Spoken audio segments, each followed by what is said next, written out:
Okay, it is 5:29.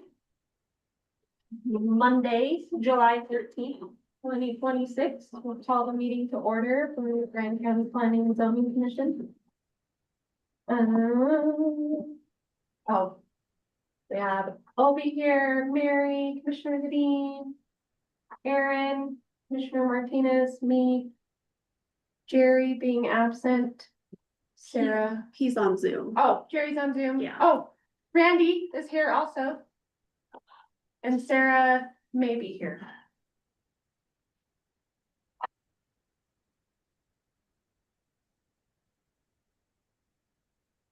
Do we have any citizens online? We have citizens to be heard in the audience. Do you want to come up here? Sure, you guys are ready? Oh no, here for the presentation. Yeah, he's on the 39. You do have the folks for the Abercrombie and Kent are on. But no Line. citizens, right? And, let's see, Sunrise for the bulk presentation and then that other stuff. Any ex parte communications? All right, approval of meeting minutes. I'll move to approve. Mary makes the motion to approve, Obi seconds. Those in favor, Hey. Jerry's in favor.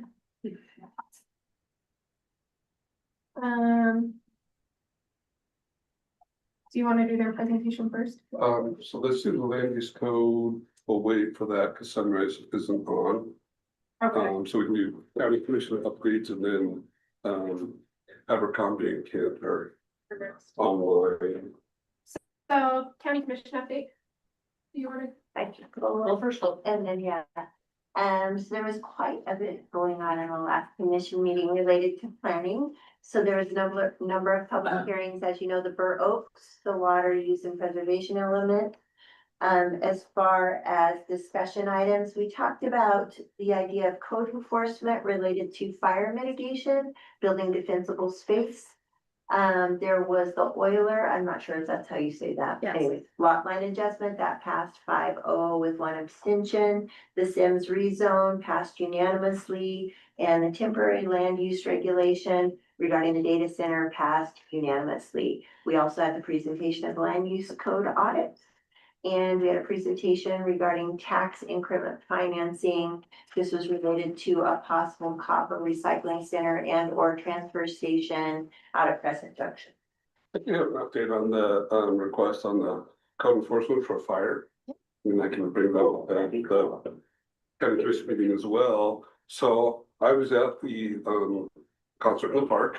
Is Black the Hoodoo was I heard a that. band one at the. I don't wanna know what you were doing the there, high school. Andrew. I heard all about it. Yeah, no, I was, and, a comrade was there, he can vouch for me, I was there drinking my water, sitting on that chair. Okay, But, anyway, one of the groups that had a tent thing up was the Rim to Rim. right, And I was talking to her about that, and they've got a bunch of things that they can do and help people out and all that kind of Right. stuff.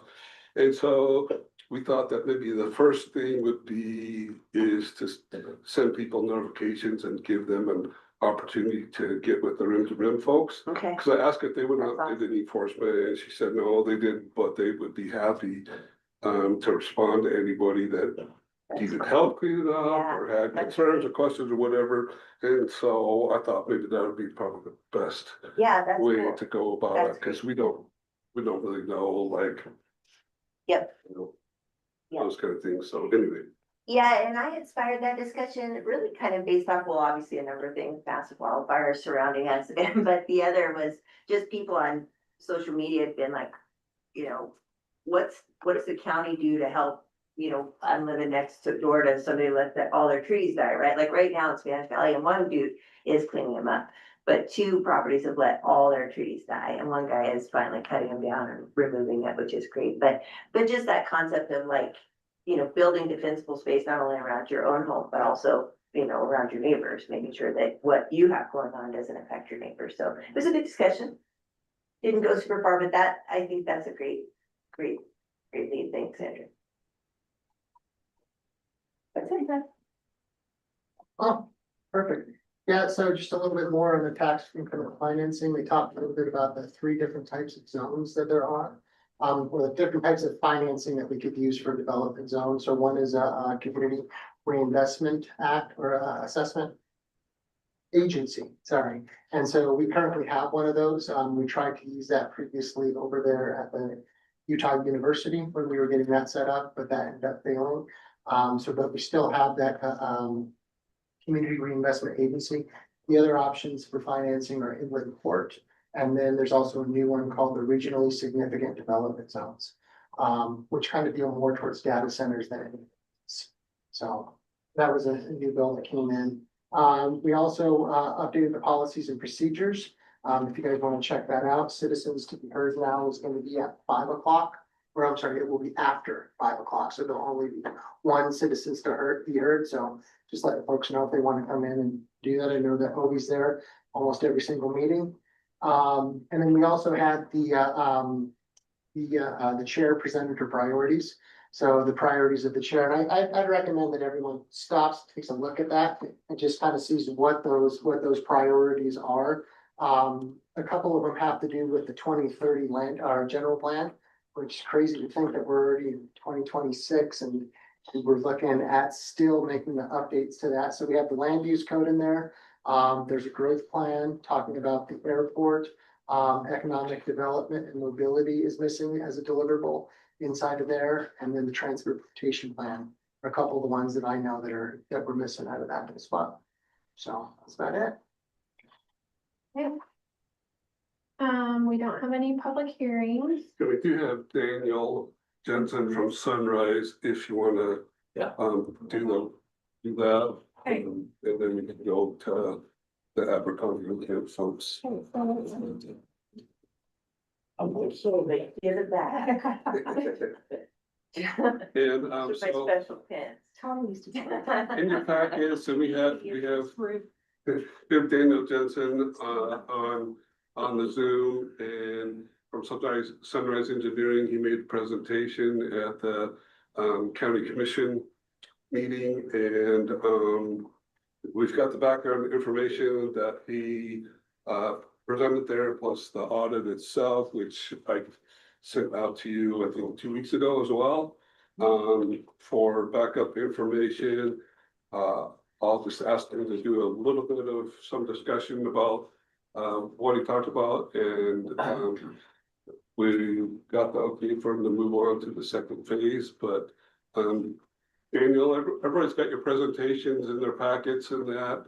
We've got some hard copies here too, so if you want to just jump on from there, that'd be great. Sure. Yeah. So let me pull this up. Okay. So as Andrew said, I went out last week and we spoke with the county commission. So that was good. Everyone can hear me, right? Yep. Okay. So to jump in with the land use code update, what we're looking at, the first things that I'm doing is I'm including several land use code updates that have occurred over the past about 4 years that haven't been inputted in the county code itself. So I've gone through, inputted those in the county code, and then we're restructuring the code so it's more fluid. Right now, a lot of the code updates that have occurred over the past 10 to 20 years seem like they were perhaps added in at the end of the code rather than integrated within the code itself. And so the flow of the code isn't as consistent as you'd typically see. So you're reading through the code and then we need to jump to another section before coming back. And so we're trying to have the code be a lot more intuitive and easy for a resident who's trying to understand how they can use their property to pick up the code and dive right in, right? And so there's in the code audit itself, you can see toward the back, there's a proposed code structure that I've worked with Andrew on to realign the code. And so I've started to do that. And then as I've gone through, there are several sections of the code where there's just a lot of legalese or archaic language. And then over the past 10 or so years, the Utah legislature has been very active updating land use ordinances and subdivision ordinances, and some of those have occurred and some of those haven't. So the audit went through and looked at those sections and identified several of the areas that need updating. And so I'm doing that as I go through systematically through the code. So let's see what else. There's a lot of just revamped areas that need some reworking, so it makes more sense. And so we can remove some of the jargon, make it more intuitive. And then as we align the code, as we restructure it, areas where there's duplicate language is a lot easier to clean up. And so we're cleaning up a lot of that duplicate language that is found throughout the code. And so that is a lot of what we're working on in a nutshell. So are there any questions about that? I have a question, Chair. In your findings, when you're finding it, user-friendly sounds like what you're trying to create, is that right?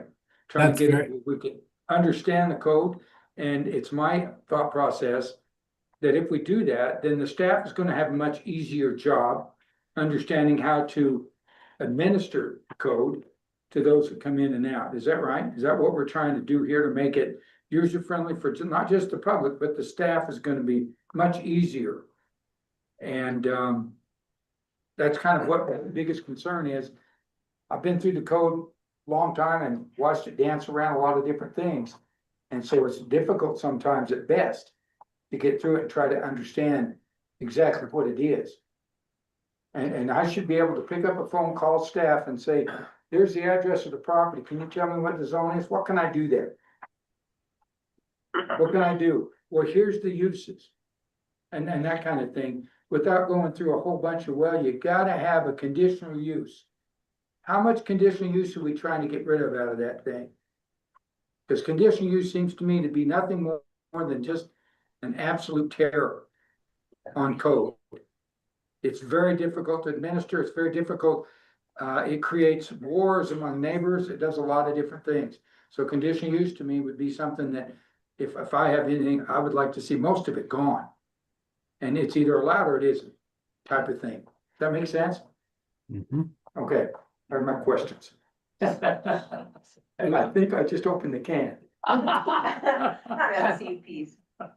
Can I ask a follow-up on that Yeah, Sure. comment?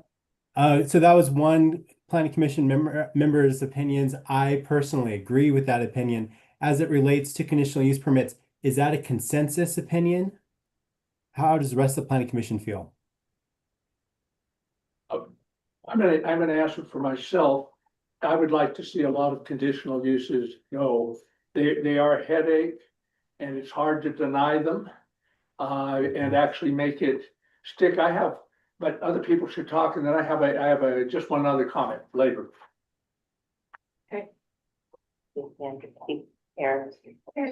So are you guys planning to meet with us?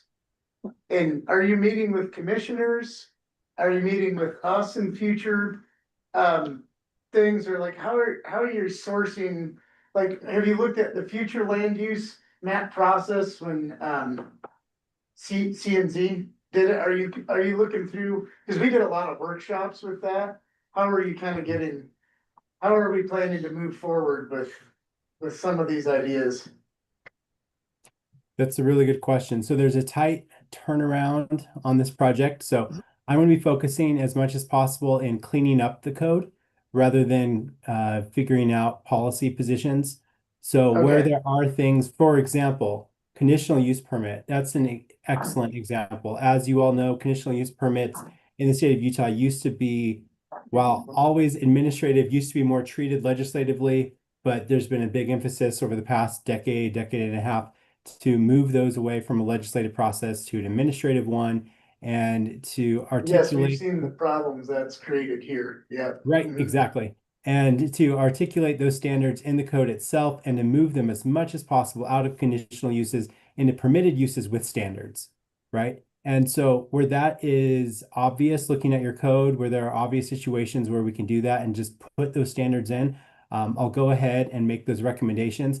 But where there are big policy questions, I'm going to not tackle those since we only have, like a month and a half or a couple months to do this whole process. So yeah.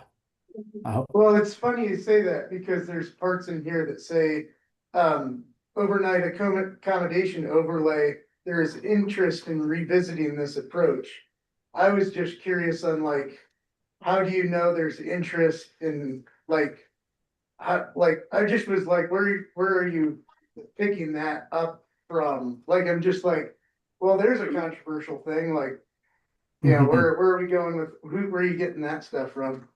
Yeah, we're not going to resolve that. So unfortunately, in the phases section, I put policy updates at the end. And that was more to, as Andrew and I were talking about the process, we were thinking, okay, we're doing this code update first, and these policy update questions, they're after this code update. So they're not going to be part of this code update. So where I put in there about the future land use map or short-term rentals, those are future discussions that are going to need to happen if we want those policies readdressed. But one of the things that we talked about is with the overnight accommodations overlay or any of the overlays, the overlays are functioning not as overlays, but they're functioning as new zones, I guess. And that's kind of different than how it's traditionally done, where the overlays are, you meet these requirements, boom, the overlay falls down on your property and you can do it, right? And so that's something that we're gonna have to look at, say, do you want a PUD to be a zone change? Do you want a overnight accommodations overlay or any of the overlays, frankly, to be zone changes? So those are some things that we'll bring up, and I think we'll probably have some discussion about, okay, these are policy issues that the planning commission and county commission need to resolve at some point. But that's gonna be in like a second phase. Okay. I just was kind of like, I think that was really important to clarify. yeah, alright. That is good. Trish, Just a couple things, and I've mentioned this to Andrew, but, you know, we did have a long list, Lisa had a long list of, you know, gaps or issues that she saw, and again, if I can help you find that, I think that'd be good, I know. Yeah, Steve- I found Oh, you those, did? Okay, and great. Cool. several of those things that they Have had been. lists on were already Remedied. done, Okay, great. right? And Great. so then Super. some of them still Okay. exist there, but a lot of them were, ones that Okay, either did or they drafted some things that Good. okay. never happened. And I do like the concept that we're gonna be touching on policy later, and I would say it goes beyond, I mean, especially I think if they're contentious, I think those are items that we really should workshop with the community. So it's just my opinion, and the other, just one thing I'll say is, I don't wanna get bogged down in this like timeline, we have to get it done. We're just stuck on this number and we're going to do, and I know this, don't let this reflect on you, Daniel, but I don't wanna do a shoddy job just because we have this timeline.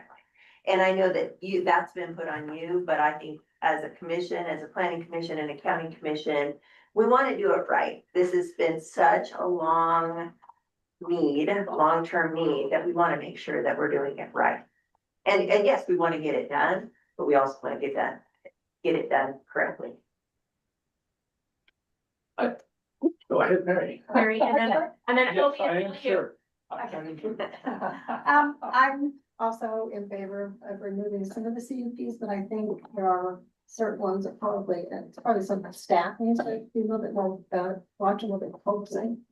I love the way that this is becoming condensed.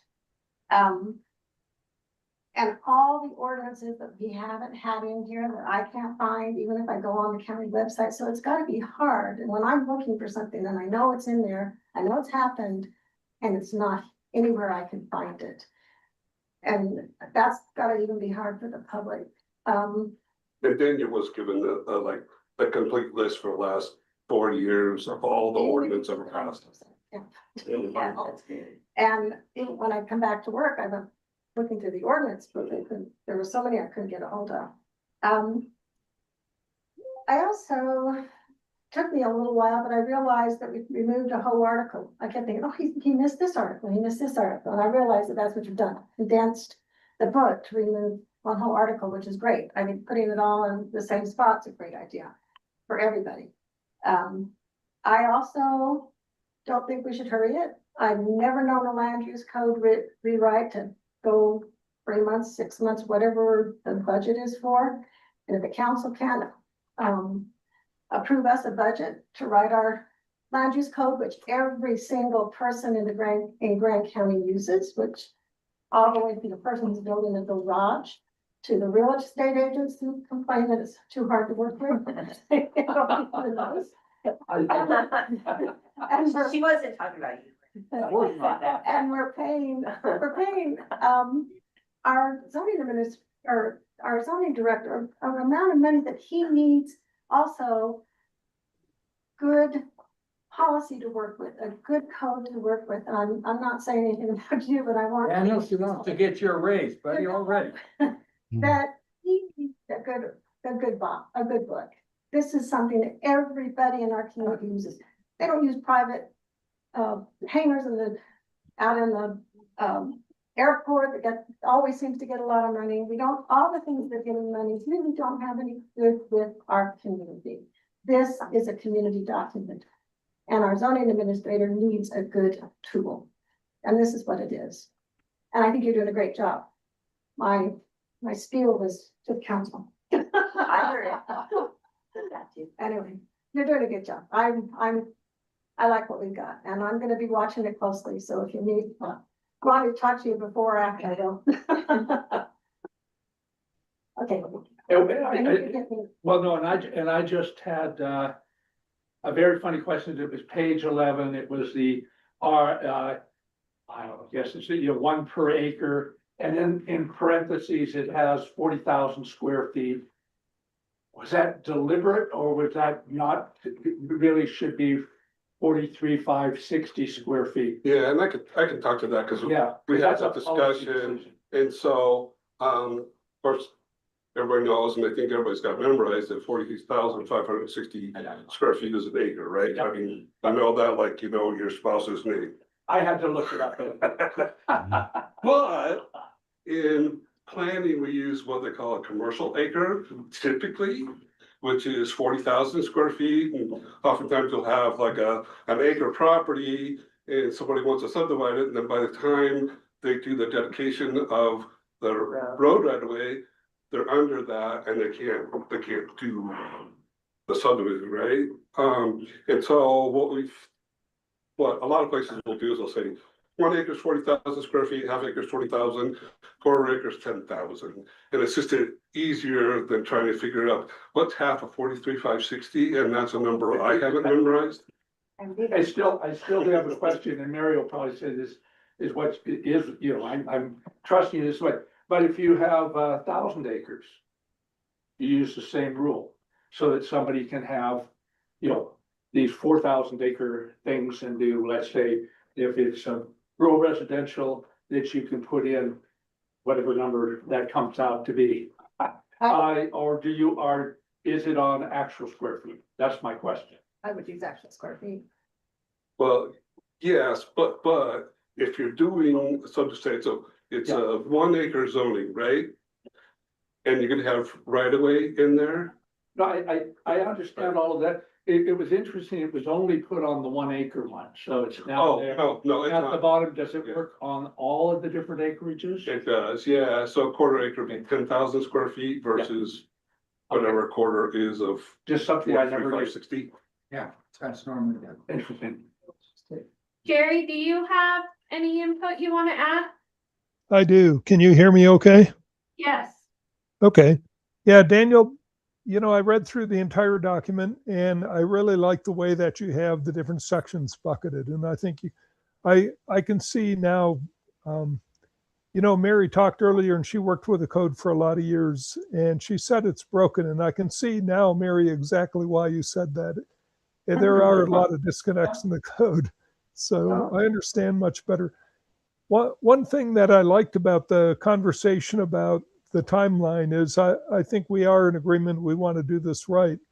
But on the other hand, Daniel, bucketing it in the topics like you did, I think inevitably we make more changes to the code, right? We do that from time to time.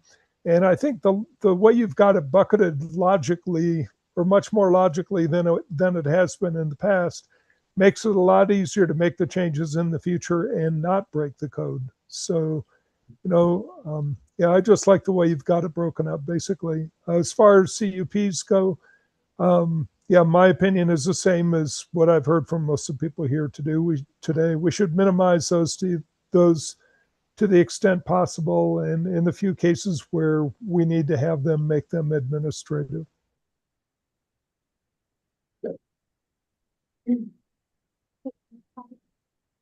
I guess I had one more thing on here I was concerned about is the major utility overlay.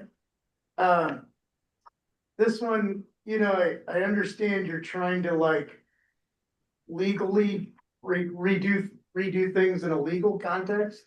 But there are some things like that major utility overlay is kind of a political item in Moab that has, I guess we have used overlays to have more of a legislative power and process over land use decisions. And that's been kind of like the historical use of certain overlays and kind of how we were dealing with things in the past few years was like making overlays because it became a legislative process. I guess I'd like you to talk to us about things like that. And then I will say one thing, the hill I said I would die on is that sheds become in this land use code, because everybody asks me how they can put a shed in their backyard. And that is something I just like, I was like, I will not quit planning and zoning until those shed ordinance, so. Yeah. Has to be 3 feet. Yeah. So, You keep fighting. yeah, please a shed ordinance. Me too. People ask me that like all the time. Yeah, I get all that too. Get called to home. They're going working. Anything else on that? I guess, did he have a response to that major utility overlay or how he views overlays versus CUPs? I even got a question mark on that one. Yeah. Do you want me to speak to that?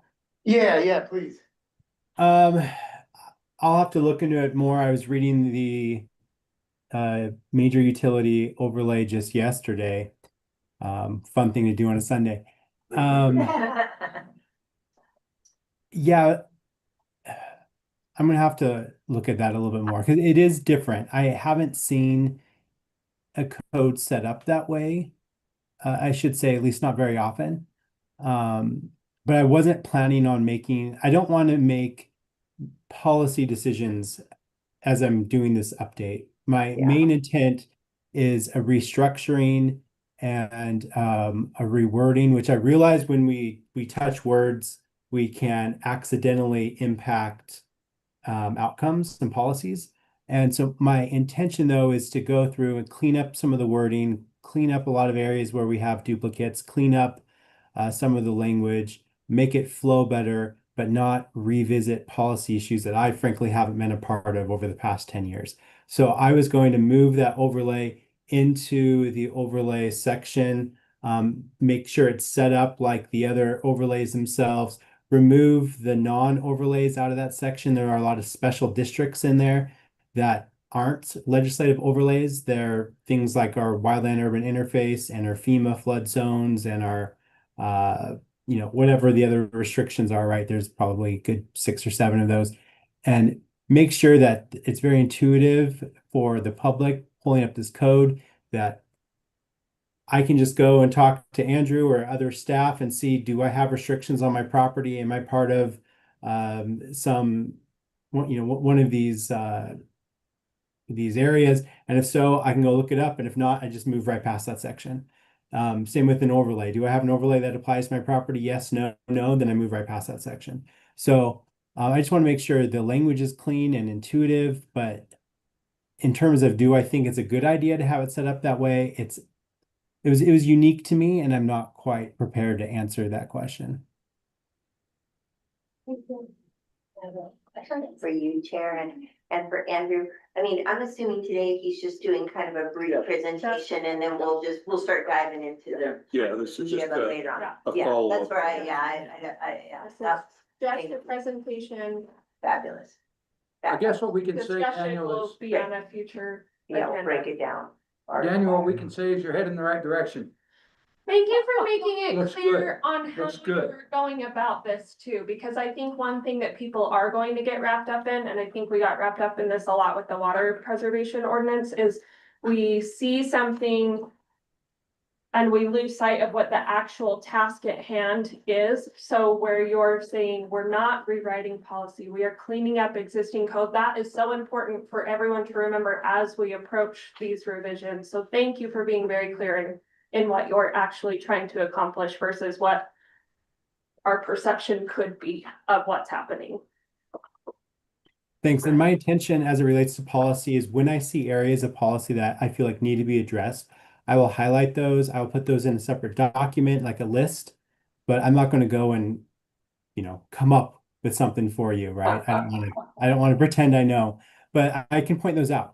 And that will, I think, just help streamline future processes, right? In future phases, should the planning commission choose to want to address some of those policy decisions. But like you mentioned earlier, or one of the other commission members mentioned earlier, a policy discussion and a new code or reworking a code to fit a new policy, that takes a long time. That takes several meetings, that may require public engagement. It may take 6 months, 9 months. It's not something we can do quickly, like a restructuring. Thank you, Daniel. And I'm aware of that. Moving on.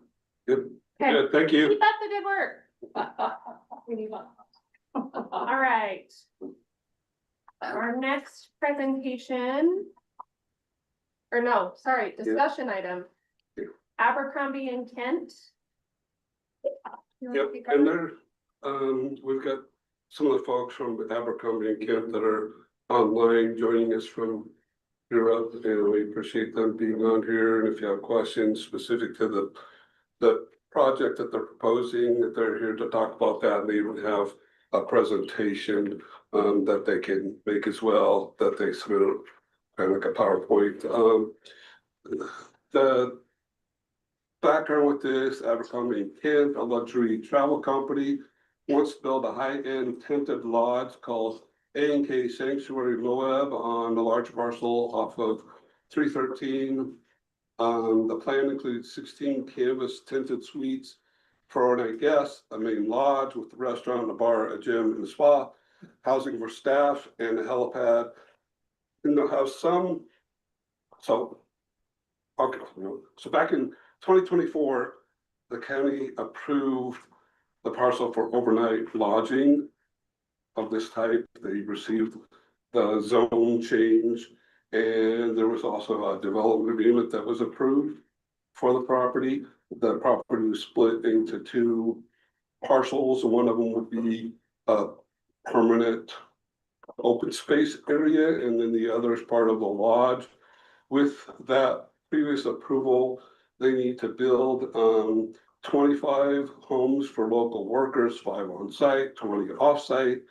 And then they also had these sites that were approved. There's been some changes to that and what they've submitted, which includes the helipad and plunge pools at each property, which were in the previously approved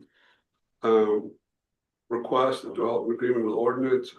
When the development agreement was approved, everything was approved with a condition being that the site plan be approved by planning and zoning. Period. So there's some question about, was that planning and zoning commission or is that planning and zoning department? Obviously with changes to what was previously approved under the development agreement, they will need to go to the county commission for amendment to that development agreement for the helipad and the plunge pools. But one of the things that we just kind of want to do is say, okay, we're not sure right now, we're still working on this, we're trying to get a legal opinion. Is staff approval or is this a planning commission? And so what we wanted to do was to bring this to you. You could look at it, ask questions, etc. Give us feedback on what you think. If you like what they have presented, or if you want some alterations or changes. And then as we determine whether or not it requires planning commission or staff approval, and then obviously again, some of it's gonna require going to the county commission for updates to that development agreement. And I'm not sure who from Abercrombie is going to the presentation. We've got, Lisa can pull up kind of your PowerPoint thing. I don't know if it's exactly a PowerPoint, but your proposal, and then the planning commission members also have that in the packet. They didn't have a staff report, and then I apologize for that. But I don't know if anybody has any questions for me off the top, or if you want to go into the presentation. Do you mind if I give a little bit of background? Is that okay? So I was on the county commission when we approved this. It passed 6-1. I was the one in opposition. But at that time, we only passed 2 overnight accommodations I mean, it's been a long time, and this one passed predominantly because of the bulk of property that they were putting into a conservation easement. That really was appealing to the bulk of the commission. And then we passed Dick Taylor's up on the mountain because mainly because he was a local, and we felt like we wanted to support that. So I just wanted to kind of give you that background, and then some comments about. But the proposal at that time, again, passed 6-1. So it was heavily supported at that time. Mary. Oh, sorry. Sure. No, that's okay. I have a question for you, Andrew, Sure. because the application type is a final plat of a minor subdivision. Are we subdividing line 2? No. We had a whole bunch of issues with that. Oh, yeah, It's not- yeah, so it's not. I think if you look at those will be the ones that were done in 2024. I wondered that when I just heard this. Yeah, so that's just the backup material from 2024, so you'd have a copy of the staff reports from then and what they said and what they're proposing, Because so. it's not a minor subdivision. at all. Yeah, so they did a minor subdivision, they did lot 1 and lot 2, lot, lot 2 is gonna be the open space and lot 1's where they're building on, And they're or vice recorded, versa. it's a recorded plat. Yep, it's a recorded plat for that, so it was adopted and approved, as well as a zone change and then a development agreement. The development agreement has the information in there that they have to build the worker housing before they open up the facility itself. And then also the site plan approval from planning and zoning. Okay, and so this discussion tonight then is on the site plan. Well, we don't have a complete site plan, so we have an incomplete application, Mhm. so we can't process it anyway. Well, you can get you can have them make their presentation. Yeah. And then the decision still has to be made by the attorney's office as to if it's staff that approves it or if the planning commission approves it. So I But it's guess, a complete application. Anyway, sure, So, all right, then we shouldn't be hearing it. well, It's incomplete. Yeah, good. Okay, Sure. answer my question. Yeah, no, I won't answer your question, but I, unlike Trish, voted for this at the planning commission. I just want you to know that, Trish. When they make this presentation that we're about to hear, I'd be very interested in the changes that were made, if they could emphasize why those changes were made. Because we really do have a development agreement with them, and I guess if anybody reneges one side or the other, it blows up, but I'd be interested in why those are needed, and then I'll think deeply about whether they should be there. It's about the heliport. They can't put a heliport there. County doesn't allow it. It's, and that's a big fight we had for years. as you remember. You're getting at one of my worries. And it's in section I wrote it down somewhere, in the land use code is currently in the section that says private air, you can only take a helicopter in and out of the airport. The only reason the EOC has got it is because it's an emergency use. So they couldn't put a heliport in there, and that was something that apparently is new to what has already been. Yeah, and the plunge pools. It's section 3.2.2 that heliports, are not allowed to be in that. Unless it's for emergency use, unless you're a farmer, unless you've got some reason that you've already been using it. But that's a big fight that the county had years ago. Bring it back and you might have people beheaded. Anyway, just something else in there. And I think this would have been a hard sell at an old commission, and I'm gonna come from a wildlife perspective, that valley is critical, not kind of, it is critical bighorn sheep habitat. There is a ton of bighorns in that valley, and so I would just let the developers know that, and think about that, and I understand. I mean, They're on, they're not, I know, You yeah, can't so I make want you those, to know that. Comments. That we don't have a lot of bighorn sheep, but that is one valley where they are, there's a lot of bighorn in that. So country. you're gonna let Brian speak, but then I would love to actually let them. Yep. Answer. Or say what they want to say as well. Yeah, present. Perfect, yeah, so Yes. Andrew. So was this an overlay created for this project solely, or was this added in? Did we create an entire overlay for this one project? Yeah, so overnight accommodation overlay as a campground. Yeah, we actually created an entire overlay for one project. That's the way that I read it right there, so I just wanna make sure that that's right. And then second, when we look at the land use code update, have we defined glamping? So remember, that was also one of the problems with this, is we were putting in glamping as a zone, yet we don't have glamping defined in our land use code. So those were just the two things that I kind of wanted to bring up there. And Brian, I think there's another overlay, which was a stargazing place over Oh, yeah. toward Grand We Junction. did one out in Cisco, and then like I said, so it wasn't like Yeah, that, there was, Okay, yeah, just yeah, check, because yeah. the way that it reads, it almost looks like. No, not for this, Well- We no. created an overlay for just No, this. So how the overlays are done, they're done as zone changes. And so this was actually approved as a zone change for overlay accommodation overlay. Most places, again, don't have overlays as zone changes, but we have overlays as zone changes. So it was approved by ordinance 595 and then ordinance 607, that's right, excuse me. 616. In the back. Yeah, So always have, but bring that over. As you know the work. Yeah. It was down on this way. I know, but this one was a separate one for RVs and campgrounds, and so I was just checking to see the way that, when I read the ordinance right there, it looks like It was that specific. it was specifically for this project. yes, I just assumed. And when Aaron was talking about, we use the overlays as a bit of a way of doing some of these negotiations and, because you can't kind of do that in a regular zone change, my understanding.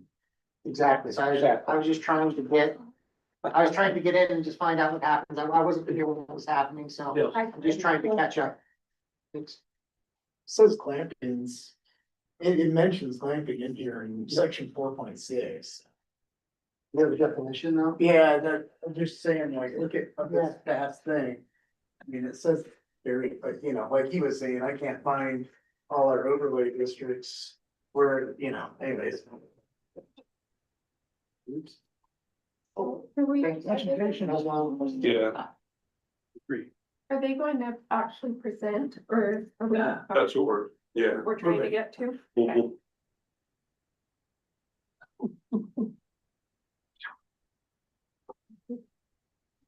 Did you know, I guess we can unmute them to. Okay, you're up. What? You voted for us? Manya, Kim. But they really, yeah, there's a lot of. For you. Right, yes, And the workforce housing, yeah. yeah, absolutely.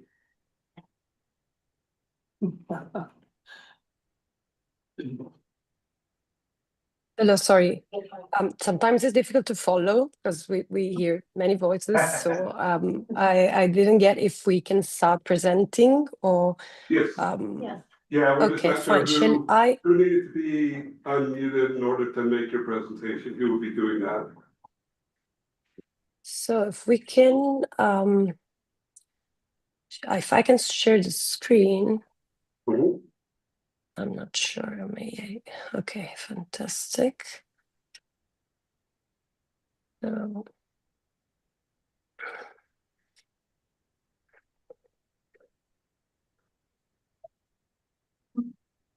so this is the presentation we submit. I just want to clarify one thing, like, I mean, which is the main reason why we're back here. We have gone through, the process, and we engaged an engineer for the rockfall study. And this is the problem, let's say, the reason why we had to change the master plan, because the engineers, now I'll go, identify different area of risk, and we didn't want to to consider neither the red. Of course, the red, it's the most dangerous area for rockfall, so we cannot build there. There was a possibility to build on the orange area, if you see my screen, but it's still a high risk of rockfall. So we have these green bubbles that you can see that are the only safe area from rockfalls. That's why we are back here, because we took the same area schedule, the same rooms and numbers, and we put it there in the new master plan. And regarding the helipad, which is another change to the master plan, this is our proposal. It's for safety, emergency, but of course it's not something. It's something that it's just a request that we want to go through a few. If there is any reason why we need to cancel this, or even if it implies a longer process, we actually can get rid of that. It's a matter of safety of our guests. So please be very open to guide us on this. The file that we presented wanted to be, let's say, very straightforward in how we conceived this movement of the different rooms. And we based our so it was basically crossing the information between the rockfall study, so that scheme that you have seen, and to allow a very let's say, like, to find the most hidden place, so to avoid any visibility from the highway. So that's Andrea, why do you we want to start off at the 01.01 at the beginning, just kind of describe a little bit of what you're proposing there on the stuff that you submitted? okay, sorry, I thought this was something clear to all of you. So I'm sorry, this file is very heavy. So what we are proposing is a road which give access with by car. Sorry, let me go on the different scale to I'm understand. wondering though, you've got what you'd submitted to us from Studio Ibsen, and it talked a little bit about what you're proposing and had like pictures of the tents and things like that. Do you have that? Otherwise, we can pull it up on. No, we have it. I have it. Don't worry. Okay. Wait, it's just, I'm just trying to figure out this Zoom. So this is the presentation that we're talking about, correct? Yeah, yep, exactly. Bingo, that's Okay. it. Okay, fantastic. Okay, yeah, sorry, I was just jumping. Let me try to put it on full screen. So the images that you see, so this is the name of this new sanction. Sorry, I don't know why. Okay.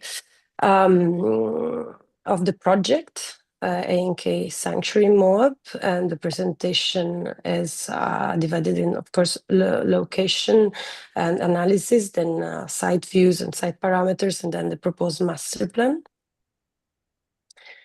The first images is represent the mood board, because as we all know, it's supposed to be a tented camp. The way we are conceiving this tented camp is with walls made of wood frame structure, so there are rigid mullions and tented roofs, and here you can see represented exactly this technology. So we wanted to show you the, let's say, layering of the materials and the technology that we would like to use. This is because we need, of course, to have mechanical resistance to, wind and any weather conditions. So that's why we're proposing to have wooden. Actually, here it looks it's a metal structure, but what we would like to use, it's a wooden structure with that pencil roof. I'm sure you know where Moab is, so I can jump on this part. And that's where we started. Also from the highway, from the deed restricted area that has been approved in the first, in the master plan that we presented in 2024. And this area, the white one, is the one that was identified as a buildable area. And as I told you, we, of course, following the suggestion and the approvals that we got, we crossed the information between the rockfall study and the minimum visibility from the road. And these schemes are conceived in the way that, this represents the deepest view that you can have from the highway. And this is the overlap. This is the scheme that I presented earlier. So the rockfall study that we have received from, so we can even give you, the formal board from the engineer, like the submission that we received from our engineers. And that is the scheme. So how it is now conceived, the master plan itself. So if you see, and crossing all this information, we have staff and housing, the staff accommodation, which we lost just part of the staff, which is hidden by this first falaise relief here. And the helipad is quite close to this area. This darker line represents the road that can be that is a car road on site. So after the main area, the guests cannot move with their own car or with any car, but just with golf carts. So the circulation is based on this road, which gives access to the staff housing and services, to the helipad, and to the main area. And here, as you see 4 bigger footprints. So those are the family rooms. So they are slightly bigger than the standard rooms. And at the end, there is another service area. Sorry, here it's more visible. Staff housing with staff and employee parking, helipad. As I told you, this is a feature that we can that we want to discuss with you. Not essential at all. And here you can clearly see that the rooms lays on the green area. So this will completely avoid the risk of rockfall in these rooms. And so the main area is divided. Basically, this is the restaurant and kitchen and back of house. And I have a question about the back of house then. And this is the wellness part. So these are two common areas, and all of this path, it's and all of these little footprints that you see are rooms. I think we submitted the file with the not in meters but in feet, so hopefully it's more understandable.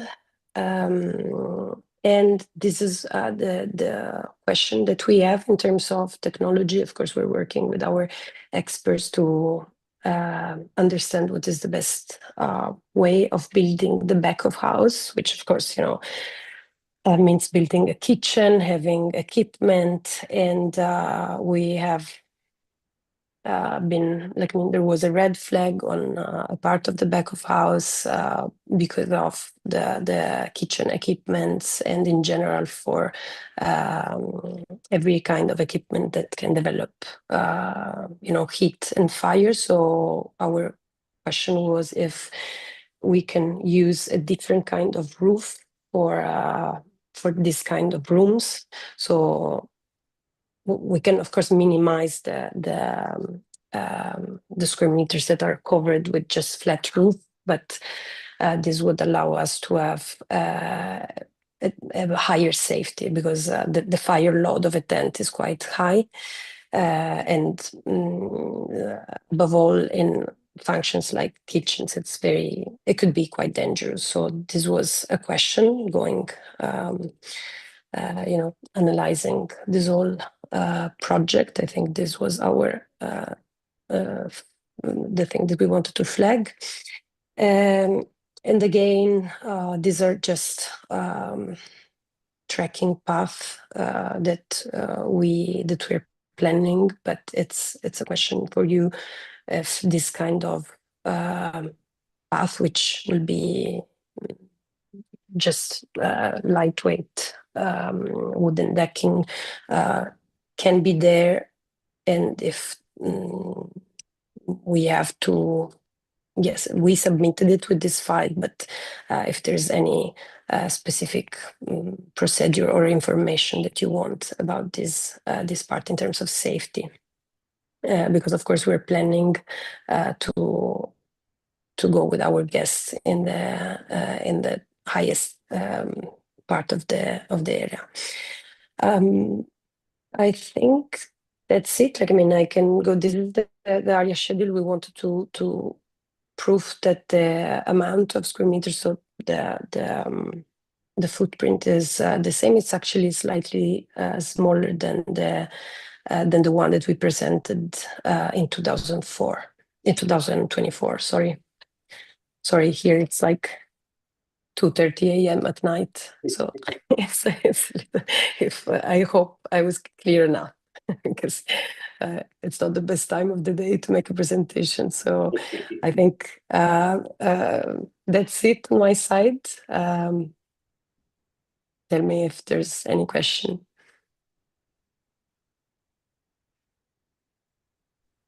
Sorry if I step in. Hello, this is Christina Levis. I'm the CEO of Abercrombie & Kent. Just for clarification, Adriana Granato, who has just made the presentation, she's our architect. She's the founder of Studio Ibsen, and she's also a doctor in architecture, an architect herself, and she's also professor of architecture at the Polytechnic of Milano, and she represents Abercrombie & Kent. Yes, sorry, I was not very precise. Thank you, Christina.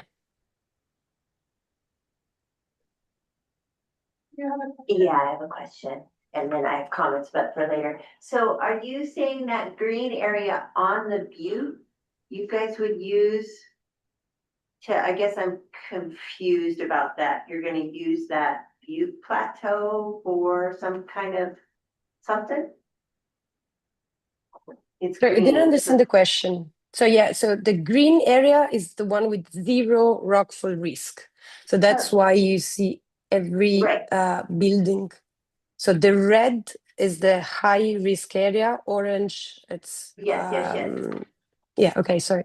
But you have a green section that's actually on that butte. That's just saying that it's safe from rockfall. Well, I know that, but that's, okay, and then what's the red dot? Like, are they talking about putting stuff, or it's just, they're just acknowledging that that's safe from rockfall? Like, you're not, Hiking trail. or, excuse me, oh, just a Hiking trail, yeah, that's Okay. what red is. So, There. yeah, okay, thanks. So that's one comment I will make, that it's called the heat wave wall. It's a climbing wall. It's an old climbing wall, but people don't climb there anymore because you were trespassing at a certain point. I mean, that long time ago, we stopped climbing there, but that is literally kind of that critical sheep habitat that I'm talking about. They're right in those buttes right there. So I'm just gonna point that out. And then the other thing I'll point out for the planning commission is this property abuts that red dirt, I'm not saying that, red earth venue, which is that wedding venue, which is really vibrant. They're doing a ton of, and so if they're talking about the helipad, you know, it's right out there by that wedding venue. If I may, ma'am, excuse me, the helipad was not a feature for our guests. We were not planning to use an helicopter or have an helicopter at all. It was more for medevac purposes. So, okay. So if it's not allowed, like you said before, if I understood correctly, we will obviously remove the I feature. really appreciate that. That helps a lot. Thank you. Medical use. Okay. Yeah. I don't know, when we look at it, it also says nothing, in combination with commercial tourism. So, I don't know, it's. Thanks, Brett, maybe a for question. clarifying. Let's Thank look that you. up. Yeah, that'd be a question. Okay. I have a couple questions. Okay. Can you tell me what the largest units are? Are we under 1,000 square feet? Okay, so for the feet, I need Square to meters. I was gonna say there's yeah, probably- because I have square meters. So this is the number I Tell me need the to square meters, convert. Adriana. Tell me the square meters, I'll make the calculation quickly. You just divide by So- 10. Yes, sorry, I'm just going. Sorry, you multiply by 10, sorry. Like not about, divide. yeah, I'm just going for the I for the have it. summary here. So this is the internal enclosed area. So you see both the square feet and the square meter. So total coverage, so it's to 27,000, 28,000. The internal enclosed area, covered outdoor, it's 25,000. And but the open area, which actually we counted even roads, so I'm not sure if this something that Adriana, I think they asked for the largest unit, if I understood correctly. So they are the largest. Correct, yeah. sorry, okay, standard unit, it's here. So here we have the family suite. This is the 10,000. Square feet here. Sorry, this is to the 2,500 for each, because this is the whole of them. 2,500 square feet for that. And then Yeah. the second is are the walls permanent or are they, because I mean, I wasn't exactly sure. Are these like permanent walls? Are they temporary walls? No, What's no, the? it's all temporary. It's just so basically it's the structure. We need something rigid, because even if it's a tensile structure, we need to have a rigid structure on the walls, but it's temporary. It's all dry joints, and that dry technology we're trying, and we are pushing different contractors to use just wood. We have very strong principles in terms of sustainability and environmental impact. So we're working now on the local materials. It's just a matter of like they are rigid walls, but they are temporary and they have dry joints. It can be dismantled easily. That was very clear for us. So this is the only thing that I would love to, to do. It's a normal roof on the kitchen, because it's a little bit dangerous when we have a hood but still we can handle it. So this is my open discussion point. Everything can be dismantled, even if it's a flat roof. Then, just, so was the restaurant, was that part of the original, proposal, or is that added in? No, everything was in the original proposal. The helipad, Helipads and the plunge pools, I think, were the only things that weren't in the Yeah. original. sorry, yeah.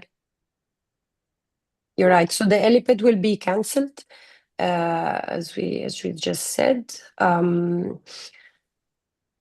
And I can even provide a comparison with the area schedule of 2024. If you, I can just submit it in few hours when my office open. Will be open, and I don't worry, it's not going to be long.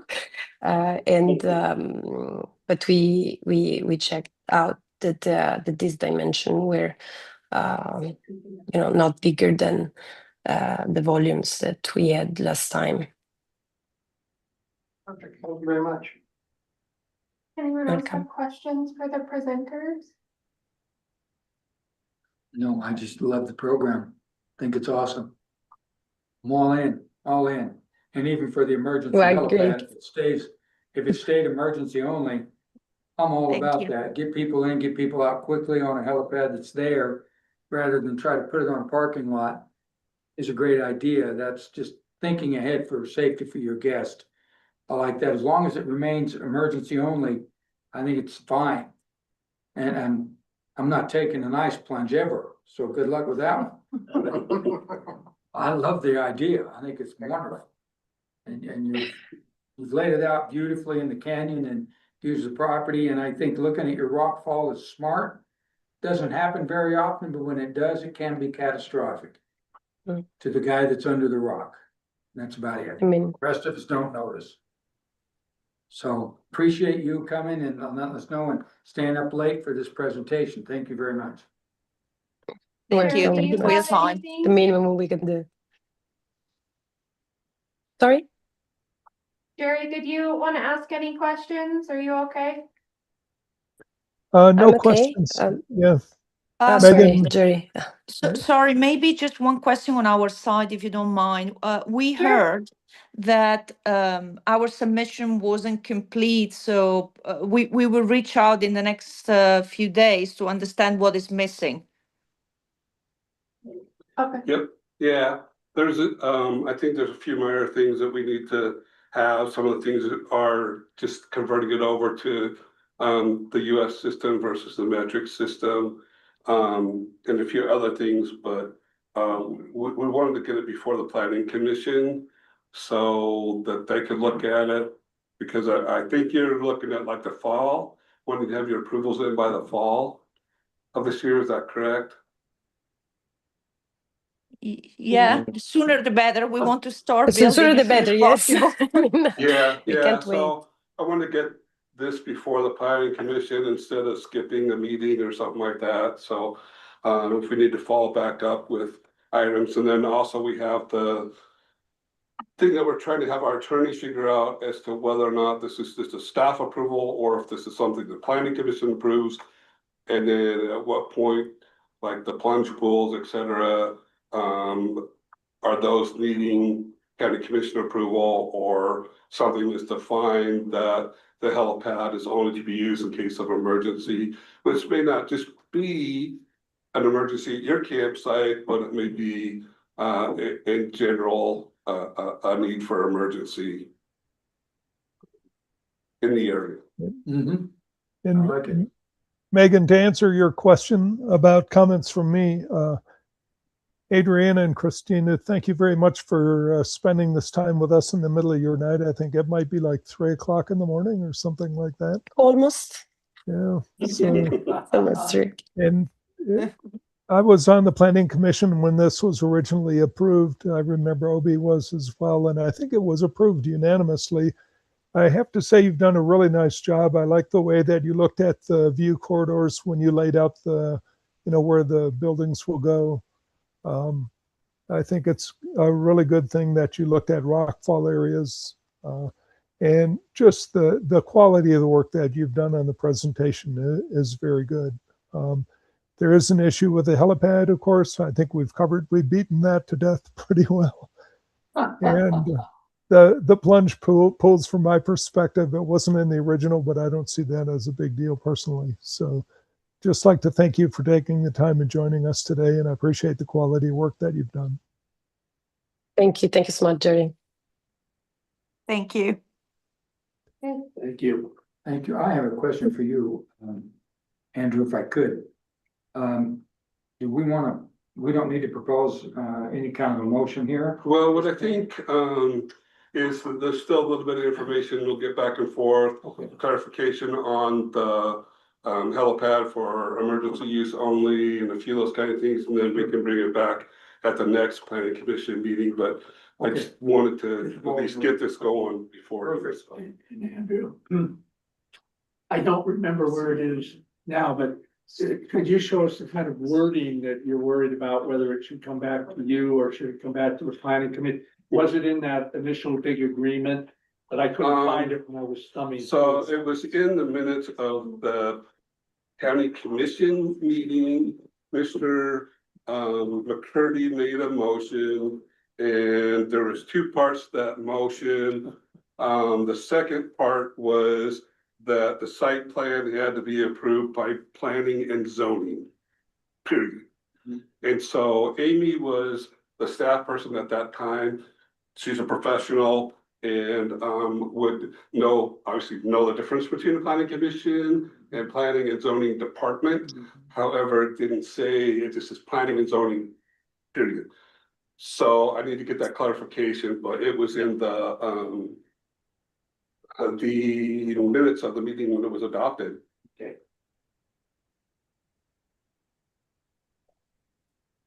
Ready to move on to the next one? I think Aaron's got it. May I just ask very quickly, is it okay if the team from A&K, we drop? Are you good with us? We're okay to say goodnight? Yes. Yes. Yeah, I'll get with you tomorrow, let you know any other things that we have, Perfect. but go ahead, yeah. Okay, thank you Try so to get much, a little bit Andrew. of sleep before you go in the office, or just get a cup of coffee and go in, I guess. Huh? Thank you to everyone. We start Thank you, early everyone. today. We start very early. Good night. Thank you very much. Thank you. Thank Yeah. you. What was your question? If you go into the land use code on the OEO district application, there's quite a bit, the way I read it, there's quite a bit missing from this application. And it's like, I think these guys, I voted against the thing, but like they've been acting in good faith. But in their master plan, in the land use code, they have quite a bit of things that are listed that they need to be showing that I don't see on the master plan, like roads, traffic, water resources. There's a whole list of like 20 things in here. And it's like, I'm like, I know we're supposed to, like, why, kind of the idea was like, we're supposed to give oversight to these subdivision processes. And the only thing I say by our land use code, they're missing a lot of things, in here. Some of it's, economic job creation, increased wages. I think they did that. When they did their presentation, but I think on these site plans where it's like county infrastructure such as roads, sewer and water, stormwater, water in general is mentioned in here. I'm just kind of like, I don't know if that should be all kind of in these things as well. Let me just give you, There's also a railroad there, but we don't have anything from the railroad saying that they can cross it. yeah. The railroad needs to get a letter saying, no, there's permission to cross it. Yeah, and it's like identification of proposed land uses included accommodations and non-accommodations uses. It's like, are they running tours out of there? And then it just seems like there was a lot missing on that. So that's my piece. You have a list, Tom, right? Well, I had, well, I'm not gonna talk about it because it's an incomplete application and it needs to be complete. And I could give you 15 things that are missing. Go ahead, and then let's move on to the. I was gonna add in here, it seems in the land use code, just because we approved of the OYO district, that it doesn't, like, it's still a legislative process to approve the master plan as well. So the power is still retained within the commission. I To also approve think it's a this. public hearing. Uh, I can't remember. Doesn't, I didn't see this in the, but anyways. And then just once again, you know, getting back to that size requirement, I know that we're not setting up policy, but I think that by doing this, we are gonna be setting a policy. There's two ways that we can be looking at this. If this is for more than just one project, right? I think that we need to decide, are we setting up 2,500 square feet is large for a unit. So I think the standard is about 1,000. I looked through a couple of different land use plans, so Garfield County and Paiute County uses 1,000 square feet for theirs. But then you also see Kane and Washington, and they set it up as covered total coverage, right? And so they have a couple ones that's anywhere between 5 and 10%, and then there's 30 to 60% for those coverages. So I just wonder if we shouldn't kind of like, I mean, if we're gonna approve this either which way, however we go at it, we should understand that we need to make a choice on, are we gonna be approving these on per units, like the method that Garfield and Paiute is doing, or are we going to be, you know, saying, hey, this is an area right here, and you're basically allowed to do, you know, anything, I think has to be over 200 square feet, because anything under 200 square feet, you run into both building code problems. So it has to be over 200 square feet, but, you know, we were talking about total coverage, so. And these aren't, they're not, stick built, they're tents, aren't They're they? temporary, so that's why, once again, getting back to it's not defined in the land use code, that is a decision, I think, that we need to do. I think it's a cool project, I think it's great, My question would be, why do we care how big the tent is?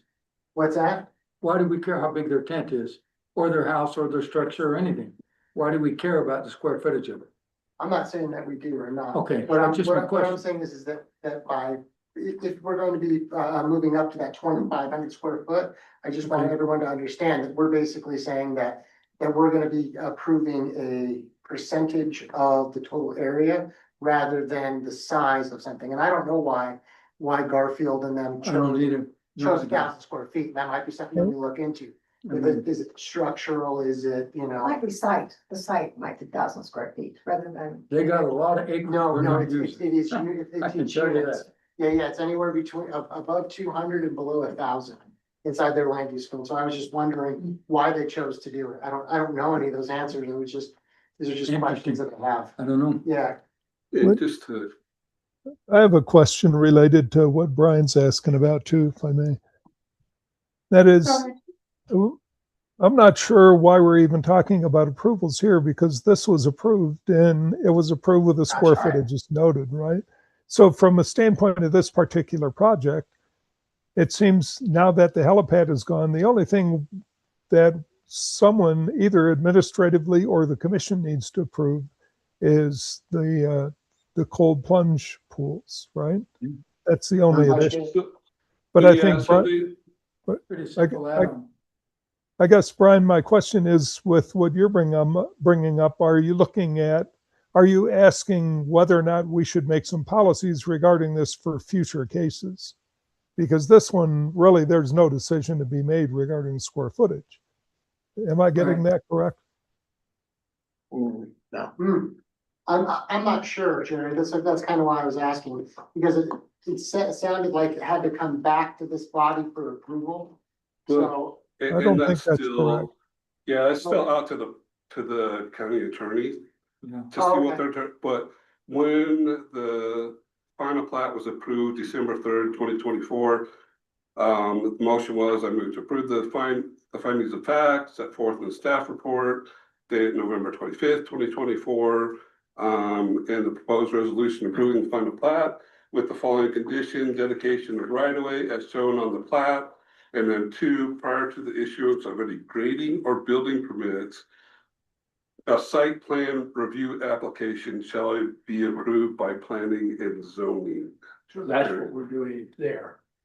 I don't know if that's planning and zoning department. Yeah. Or if that's Right. planning and zoning commission. This is just something. But either which way, this was already approved as is. Yeah, that's Well, correct. Yeah, it's already been approved. Aaron had his hand up. Oh, I would just say it's been approved, but there's still, The conditions. yeah, there's still like, you know, significant geological, biological and archaeological sites, you know, did we just approve the overlay and a provisionary site plan? Now the site plan's changed. It's in the middle of a wash. Yeah, anyways, they should have a firm case. And, I just think there's a lot of legal questions about this, that they should be protected. I have a question about what Andrew just said. Andrew, are you saying, as you read that, one of the conditions was they had to come back with a site plan? Is that what it says? No, it says prior to the issuance of any grading or building permits, a site plan review application shall be approved by planning and zoning. Yeah. I'm not saying that we should do it, but they do need a site plan before they start. Yeah. So that's what they're in process of doing. So I'm not asking about who approves it. That's his question. That's the only question I see is to say planning and zoning, is that staff? Planning and zoning commission, because it was left out in the ordinance So and a misstep. interesting. So that's all we gotta get Stock to tell us. This is our second application from 2024 that has had Mistake. miscommunications between planning and zoning. Whatever it was, the Steen property was the other one that first came in that application came in 2024. So when they came back, there were things that Mary addressed that we were missing from that initial application, and here we are in the same. So I just can't help but wonder if this is something we're gonna continue to see in some other projects that maybe resurface from 2024. And we probably need to consider how we're going to proceed with those moving forward, because the Steens pulled their application. This one clearly needs some work and some things brought forth before we can address any of our concerns. So I think we should just be mindful of that, because this is the second one since 2024, and this is the second time they've come before Planning and Zoning Commission. And we don't have this information. And in your packet, you have ordinance 696 that was recorded October 22nd of 2024, which was the approval for the zone change for the overnight accommodation, overlay RV campground.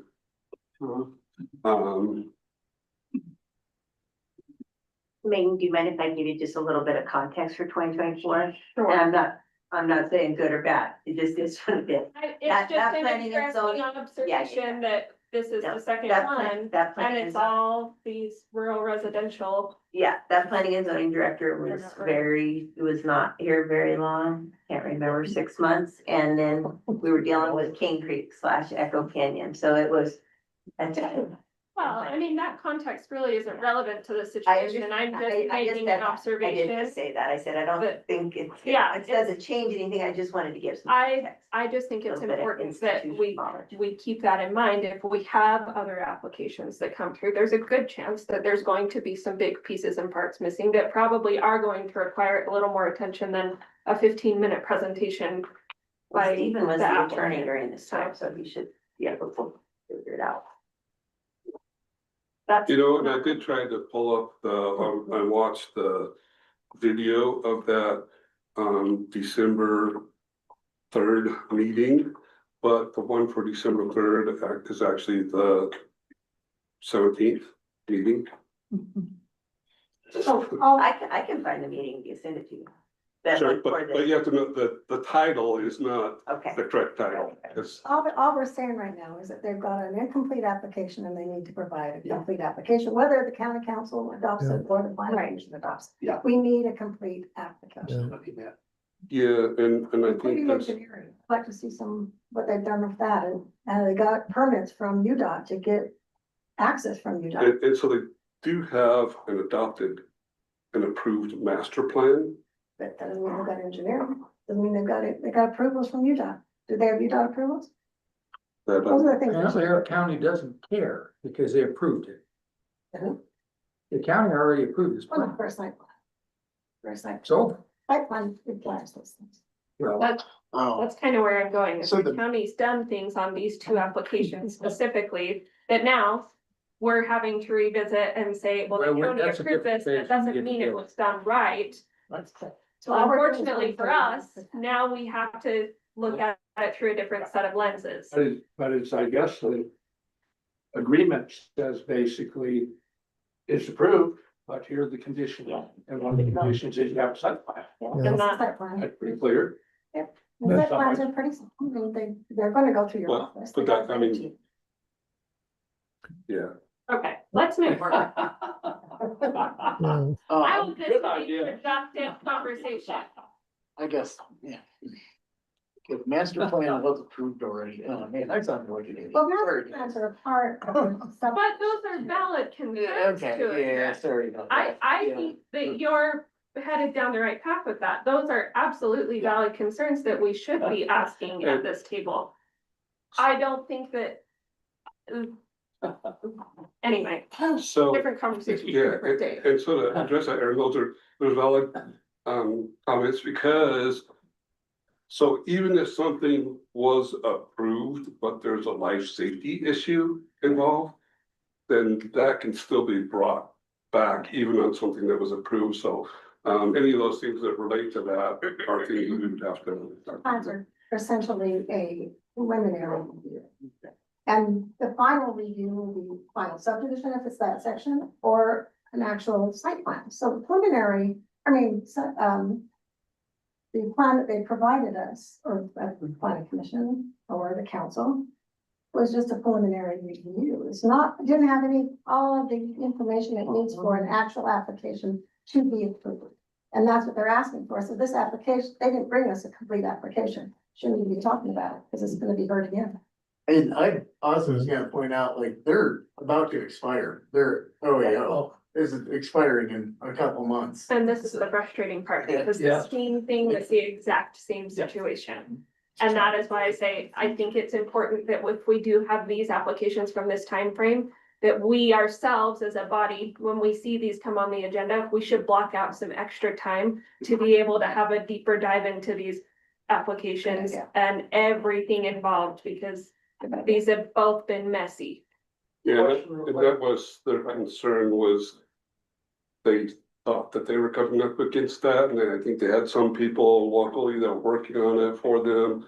And that didn't work out, so they wanted to make sure that they were still under that. And I know there's a portion of that when I was reading through things where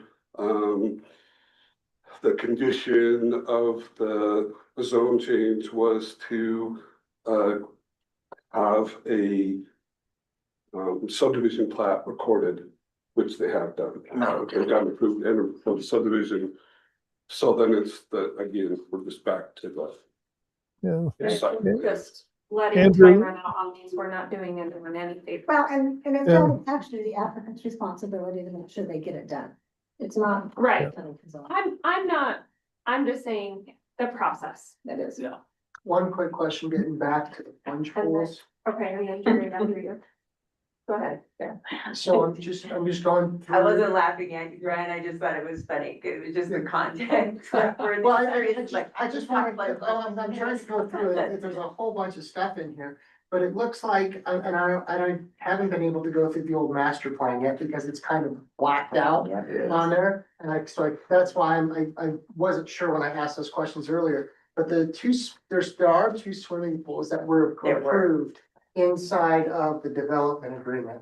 And so I don't know if they're just basically considering those swimming pools, plunge pools, and Yeah, I think they're individual plunge pools at sites Yes. versus they still have, oh, they're still gonna have the swimming pools. yeah, and Okay, these I are just just know- individual. Okay, perfect, thanks for answering that.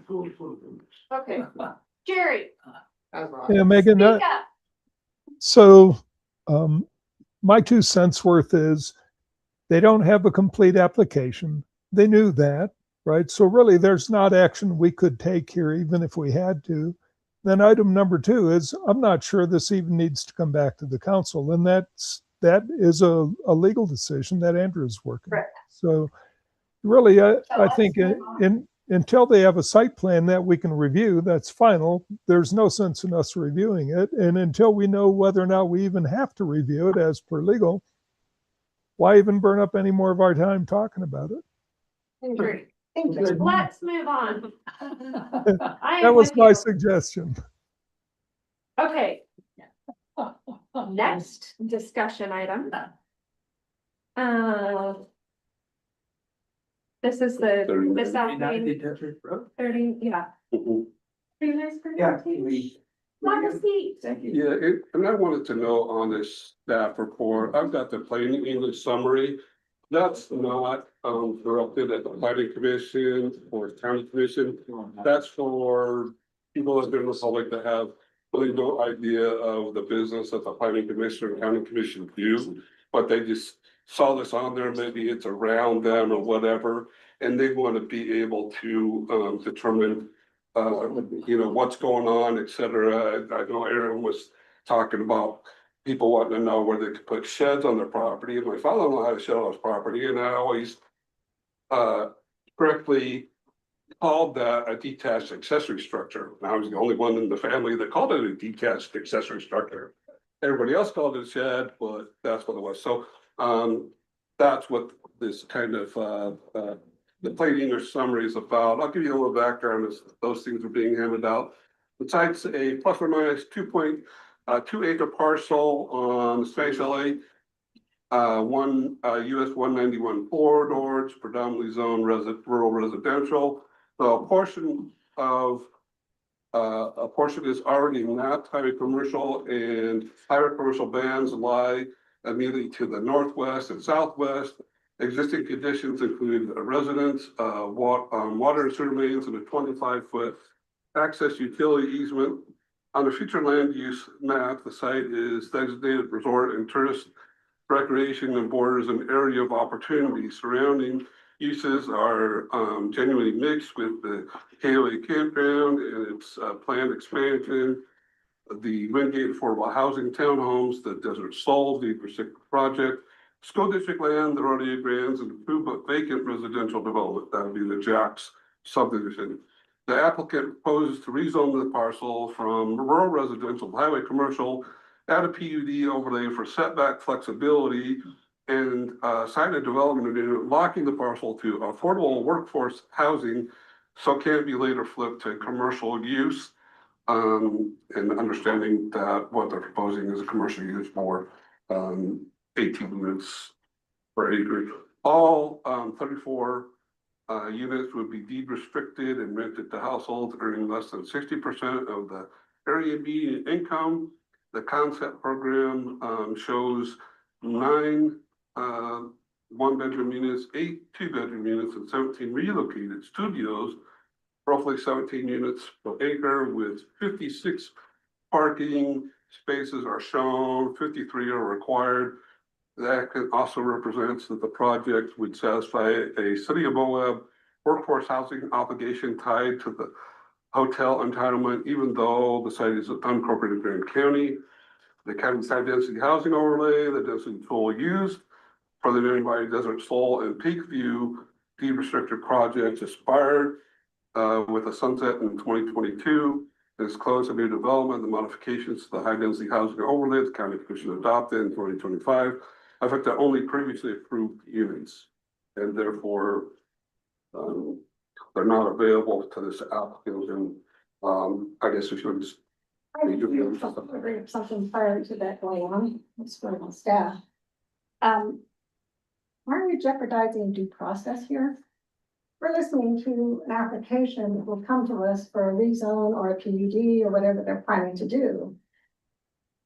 We shouldn't be listening to a pre-application. It's due process, and we're in jeopardy of being sued or a conflict of interest. Well, it's in the open, right? And if somebody comes in and says, hey, I'd like to get feedback. But it's a pre-application, which is not. Right, but you're not approving DRT. anything, right? DRT, that's not something we review. It's DRT. I'll let you know that. Sure, I won't even look at comment because I feel like perfect. we're not doing due process.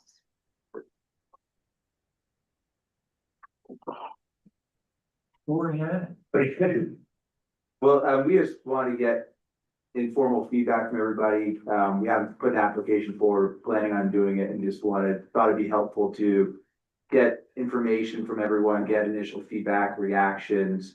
As Andrew mentioned, Go ahead. Okay. I have a question. as Andrew mentioned, I think what we're looking for feedback on is taking a rural residential parcel, dig a zone change to highway commercial, with the idea that that would be deed restricted to be affordable. So while it would be zoned highway commercial, the idea would that be that would be permanently deed restricted as affordable workforce housing. So it couldn't be flipped back to highway commercial and some other use in the future. It felt like that was perhaps the path to do it, but we wanted feedback from everyone. The parcel, as you can kind of see on page 3, is surrounded by the Wingate affordable townhomes, KOA, school district land. The zoning as it sits on page 4 is rural residential, but surrounded by highway commercial, and there's a portion of the site that's mapped highway commercial. So just give you context on the zoning surrounding it, it's the parcel highlighted in green on page 4. As Andrew mentioned, going to slide 5, the future land use and land use map is resort and tourist recreation. It does sort of border one of the purple areas of opportunity. So that's sort of where it sits in terms of the long-term future land use around the site. Going on to 6, we thought it'd just be helpful to give some context of other projects surrounding it that were rural residential, but then were either through the HDHO or through a PUD were given increased density, most likely because they were providing sometimes affordable housing, sometimes not affordable housing, but were nonetheless providing housing. So there's a few of those that surrounded the project. So we felt it'd be helpful just to point out some of those kind of comparables as we kind of saw them from a zoning perspective. On 7 was just a really high level idea of how we'd be laying out the site. We are taking 17 existing units that are currently the Silver Sage Motel, and we're trying to reuse them. Otherwise they'd be demolished. We felt like perhaps if we could do that and move it, it'd be better than just destroying housing units. So part of this is taking that, using that as 17 units, then adding 17 additional units to get to 34 housing units. As Andrew mentioned, the idea would be that they're all for tenants that are making less than 60% of AMI. So they are all affordable. It's 100% affordable. There'd be no market rate. And then the rent would be set at 30% of area median income for all the units. As previously mentioned, you show 56 parking spaces that 60 required, actually it's 53 that are required. Oh, yeah, and 53 versus the 56. That was the high level. I know it's kind of getting late, trying to go quickly. But yeah, that was, not sure for your comment if it's the right kind of place to get feedback, but wanted to at least, before we submit a formal application, try to put the idea in front of people. Go ahead, Trish. I mean, if this isn't supposed to be here, I think we need to cease this discussion. Take Stephen, but I don't want to continue a discussion that puts us in a place that we, would lead to litigation. One of my jobs, one of Brian's jobs, one of Stephen's jobs, all of our jobs is to keep the county from being sued. So that being said, I think we should cease this discussion and move on to the next discussion item. So I don't think we need to have a discussion on it. I think it's fair for them to be able to come present it if they want, just like if anyone else wants to bring a presentation before the planning commission, they are more than welcome to do so. In order to follow due process, I think it's probably best that we don't provide discussion. But Jerry, what are your thoughts as chair? I think you're doing a great job as chair, Megan, and I agree with you. It's not really for our general discussion here. When they make their submission, then then we hold our planning commission discussion. We appreciate the time regardless, so thank you all. Well, thank you for Thank presenting you. it to Yeah. us. Thank you for taking the time to do that. Likewise. So.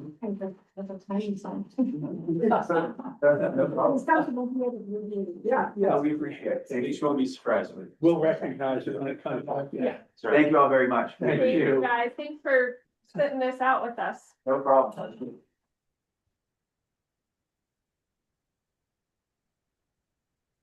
Okay.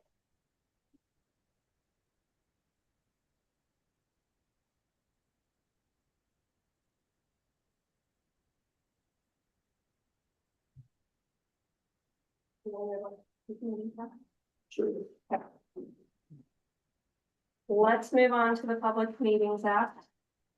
This, Just public comment. yeah, Yeah. I do have something to say on this. Yeah, so there's been discussion about if we should read public comment into the, read public comment that was received electronically into the meeting, at the beginning of the meeting or whenever, it's felt appropriate, or should that just be, received by the planning commission members? One of the concerns when I talked with Stephen about this is that, so we have to be content neutral. We can regulate the time, manner, and place, but we have to be content neutral of public speech. And so, we've had a few of these meetings where somebody logs on under public comment, and they've had it at the county commission as well. And somebody starts swearing and saying all manner of things, and they're usually cut off. The question would be, if someone makes a comment and somebody says it's hate speech or it's something else, if we read the comments in as received, then are we making a judgment call?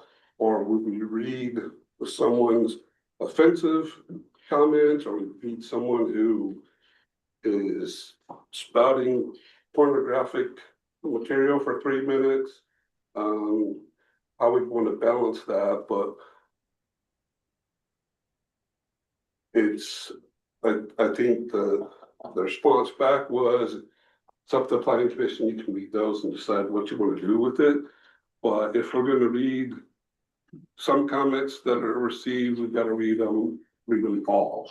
So that's, we have just had that discussion as to what we want to do with public comment. I have a couple of thoughts on public comment. I've kind of gone back and forth on this a lot because I think we've had some people who have brought some really good, I'm gonna use Katie Murphy as an example, when she brought the landscaping ordinance before us. She did public comment. She was not a presenter of any kind, but she had some really good information that I thought was really relevant to our landscaping ordinance update that we did. However, I think if we have people who are bringing packets of information to distribute to the planning commission, I think it needs to go through and be included on an agenda item as a discussion. So that way we can actually review the material, ask questions. It's going to be longer than 3 minutes. I don't want to cut them off at 3 minutes because they clearly have taken the time to go through and create this material for us. But I also don't want someone to be able to submit a form online that is 1,500 words or 5,000 words and us have to spend 10 minutes reading that. I think that should be something that's considered a discussion. I think if it's over 3 minutes, it needs to be taken through the proper channels to go through and be put on the agenda as a discussion item or a presentation. I think the 3-minute thing needs to be public comment. If they're going to submit it for public hearing, I'm a little bit on the fence about whether we read that into the record because it already should be included in the packet for the public hearing. That's my 2 cents on it.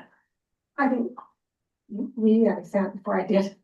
Sorry, Brian. Sorry, I didn't even see you. I'll be That's quick. fine. So I look, there's a couple of counties that have actually already decided on this and we've all decided not to read out the public comments that are made written. And it's because it comes into the, like, let's say that someone puts something in and we decide, oh, we don't want to read that. Are we blocking their First Amendment rights? And then are we qualified to make that decision on, is this obscene or is this not obscene? Are we doing that? So most counties have already made that policy that they do not read in to the record, public comments. So. All right, I feel like there is somewhere in our code, one code somewhere that says that if you want to provide written comment, it has to be into the office within a certain amount of time, so it can be a part of the record, and it should be, I think, it given to us when we get our packet, and then also out here like this is a good idea. But if they don't make that deadline, then their comments would have to be verbal here. And they can do that. They can come here and make them verbally if they don't make a code deadline. But it needs to have some kind of a stamp on it that says, we got it at this time. Right. So that they're aware, that we're aware that their comment didn't come in time. Right. That'd be a fair way to go. And I also don't want to, I think it's important that we are firm on those deadlines and it's not, well, this one came in later that evening, but it was still the same day. It has to be that is something that really does have to be a black and white. And they have the opportunity to come be verbal. And if they don't, they have the opportunity, there are ample opportunities to share your opinion in one way or another. But I don't think that it's appropriate for us to read it out loud. Also, because sometimes the way that people word things, it can be taken out of context when you read it out loud completely unintentionally. Yeah. But we wouldn't be the ones to know that because we weren't the ones who wrote it in the first place. Great. But I do think it's important that if someone brings us a packet and they want to share information, they should be able to present that as a presentation. So that way we can have a formal conversation and some decent feedback and go through the proper channels. I think this is something that we really need a clear cut expectation on, and we need to follow through with it accordingly. And it's better for staff too. Yeah. And that way. Well, it also And county. creates less room for error when we're reviewing applications from 2 years ago, and there you go. Yeah, so it's in the bylaws. Yes, Wednesday at So 5. yeah, it's Wednesday at 5. And I agree, absolutely, I don't think you ought to read these things. I don't think there should be if somebody sends in a written comment, I don't know, if they send in 50 pages, nobody's gonna read it anyway. I think it should be as long as they want. We do have this problem. I don't have a solution to it, which is, the packet comes out Thursday. Most people they don't read the agenda and they don't actually know what's in the packet. So they really do have to come to the meeting to make their voice heard. And the county commission on public hearings, I'm not suggesting we do this, but I think what they've done is, they will continue the public hearing and then you could get people sending stuff in, is it for 10 days? Or something like that after? So that's kind of very handy to make sure people could actually testify to what the ordinance is that's being discussed or whatever. But I'm not actually suggesting that because of course that does take a hunk of time. So a great problem is people who send in comments really usually don't know what's going to actually be in front of the commission, but I don't know what to do about it. But I certainly don't think you should read them out loud. And I think you can have a deadline on when people need to have them into the packet. Andrew, I got a question. Is there anything that passes the planning and zoning here after a public hearing that does not require a public hearing at the commission level?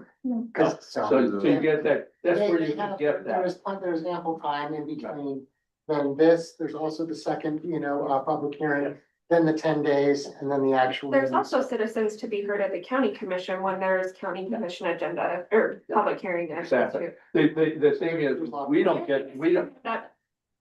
get that input. You guys do, and I think that is a nice check though, that you do, and people can come to those meetings or have somebody come for them to speak for them. In some places, they don't have any public comment at the planning commission level, unless it's a public hearing, they only take it at the public hearings. Like the citizens to be heard, or public comment, or whatever, if it's not an actual public hearing. Discussion is just in the planning. I think that's terrible, but it's just my opinion. Jerry, go I- ahead. Yeah, I just have a comment too about reading. I actually did that at one of the meetings on a number of these, and it's almost impossible to do these, to do a public to read a public comment and do it justice. We even, an example would be where two of the people they gave us comments in the document itself, the water preservation document. And, it's pages long and it's almost impossible for people to follow when it's verbal. Yeah. Really, the right way to do it justice is the way that we've done it, where they provide written comments and we review them ahead of time and we can organize our thoughts. We can align their comments with our thoughts and either accept them or not, make arguments for or against in the meeting. So I think my view on this is, having done it once, it's really not a good way to do it. It doesn't do the comments, the person commenting any justice, and it's really hard for the planning commission to keep up with them. So Jerry, with that being said, do we make that a rule? How do we do that to codify that? This is how we do it. Do we do the land use code? It's in the bylaws. So it's in our bylaws, so. Yeah, but We're gonna figure some things out Yeah. with this, cause maybe let's But put then that on our I've list. had people who said that all the comments need to be given to the planning commission members, regardless of when they come in. We even had at the last meeting, I received one public comment that was emailed to me during the meeting. Wow. I can't read that in, so, as long as you were all fine and understanding that I'm gonna tell people they didn't meet the cutoff, that what I've told them before It happened. was you have the one cutoff on Wednesday, it gets in the packet. The other stuff, when it comes in by Friday, then it comes to the planning commission as a handout at the meeting. And anything that's after that just isn't gonna be made at the meeting. I think And Again, people say- Andrew, in keeping with that, even if somebody can't make it to the meeting, if they want to show up on Zoom like I'm doing today, they're more than welcome to make comments there. So really, I think we have plenty of avenues for people to make their voice heard. I But- agree. But reading just, we tried it, it really doesn't work. And I think we need to just stick with what we have on our bylaws and continue to work that way. And so Andrew, you said though, if they come in by Friday, then you'll hand them out at the meeting. Okay, that's very quite reasonable. Yeah, I think so Yeah. too, because that Yeah. still gives, truthfully, that's one business day before the meeting. I think But that's. there's a certain point. Yeah. On the afternoon of a meeting, I don't answer Yeah. the phone anymore. Right. Otherwise, I got people calling me at 5:15, want me to explain what's on the agenda. I think that's fair. And then you can tell them they can send it to the council, because the council's gonna. And if it matters that much, they're gonna find a way to be here at the meeting to voice their Yeah. opinion. If not, they can go to the county commission meeting and do the same thing. Or they can submit it after.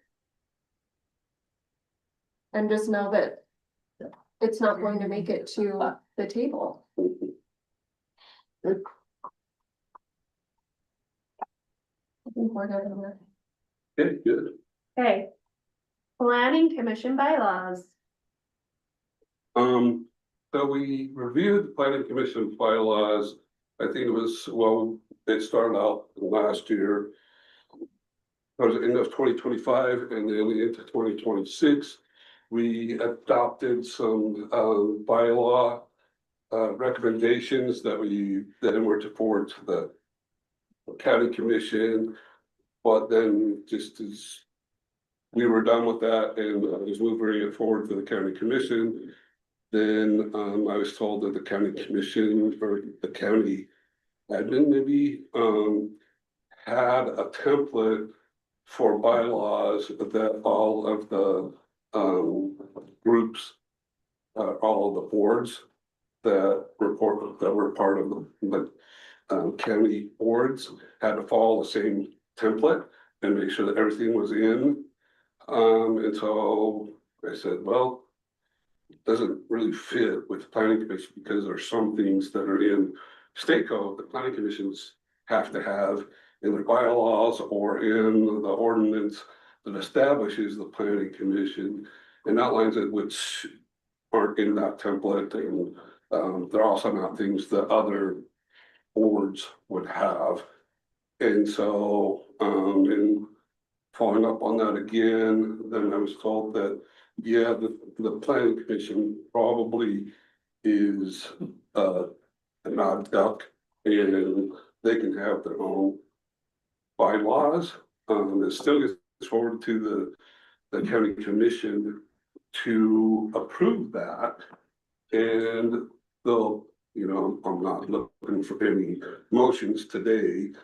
But just looking at reviewing that as well as a few things that have changed since we had reviewed it previously, as some laws went into effect in May 15th of this year, and made some adjustments for that. But then also we have two things. We have our bylaws, which are the guides that we use in meetings, on big motions, who votes and all that kind of stuff, right? And so we have that, but then there's also by state law requires that there be a section of the land use code that creates the planning commission. So that's actually a part of the code. So we have both the bylaws, which are just our guidelines, and then we also have the Article 8, which didn't get in the packet, but it is there if anybody needs that. And so we have the bylaws, we also have Article 8. So there's some things where in Article 8, it said one thing, the bylaw said something else, or the bylaw said something, and Article 8 says something different. So there's a couple things we want to do. We'll make sure everything complies with state law.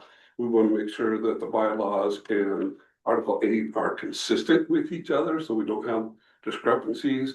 And then, of course, correcting some of the changes which went from a county council to county commission. So you have the bylaws, and then again, there's the changes to article.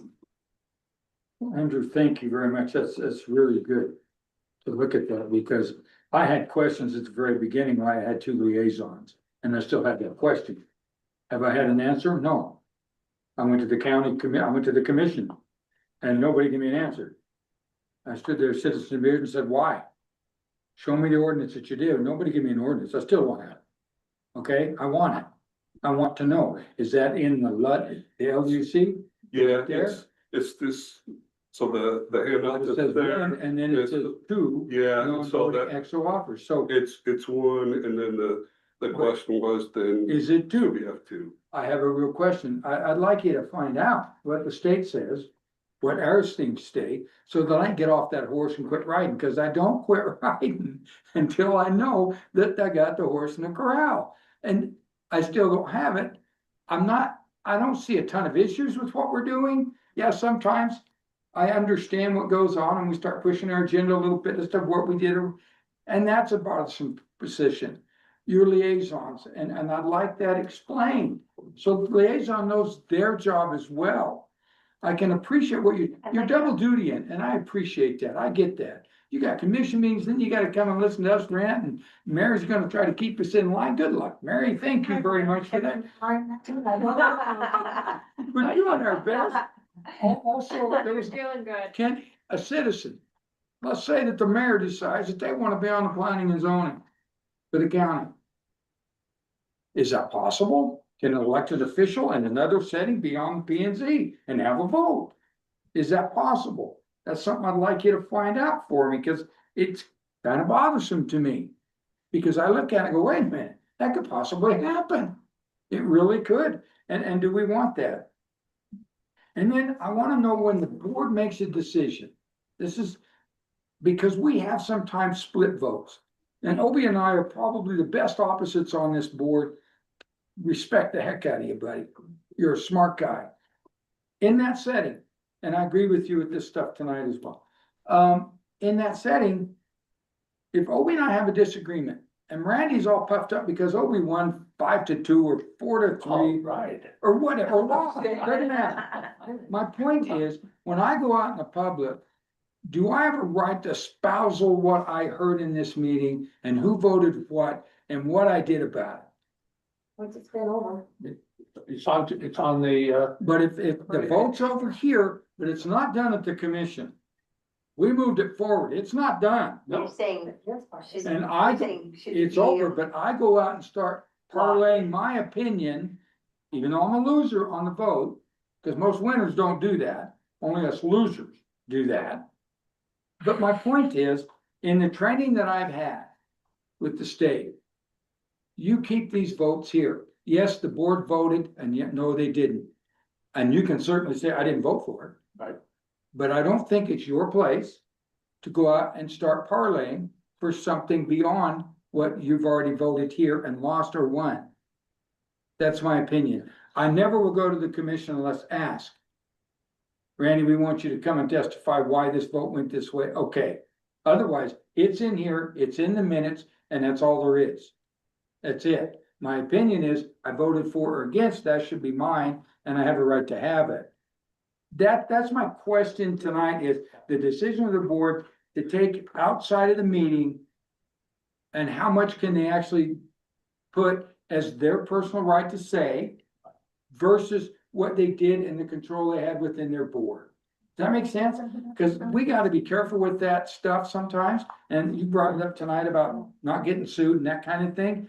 Those things can be troublesome for me, and we haven't covered that in any of our training that I've seen here. And I think that's something that, once that vote's taken, it's taken, and yes, you can say, I didn't vote for it, because that's public record. Yep. But how we got there, and the discussions we have, or the arguments we have, it's obvious it's on TV, you can Yeah. watch it. But outside of that, I think we should leave it alone. That's my opinion, and go on down the road. And that's, Jerry, I don't know how you feel about that, but that was something that I wanted to discuss tonight. Jerry, And go ask- ahead. Ask if there was some Yeah. ordinances or guidance from the state or somebody else on that. So Randy, my 2 cents on that is, I agree with you. The disagreement needs to get flushed out in the meeting, and then you take your vote and the vote is over. But that said, every one of us here has the right to go to the county commission meeting and speak our mind too. We're a citizen of this county just as much as anybody else is. That's my issue. Are we obligated in a way, and that brings it to the point. Are we obligated in a way that we lose part of that?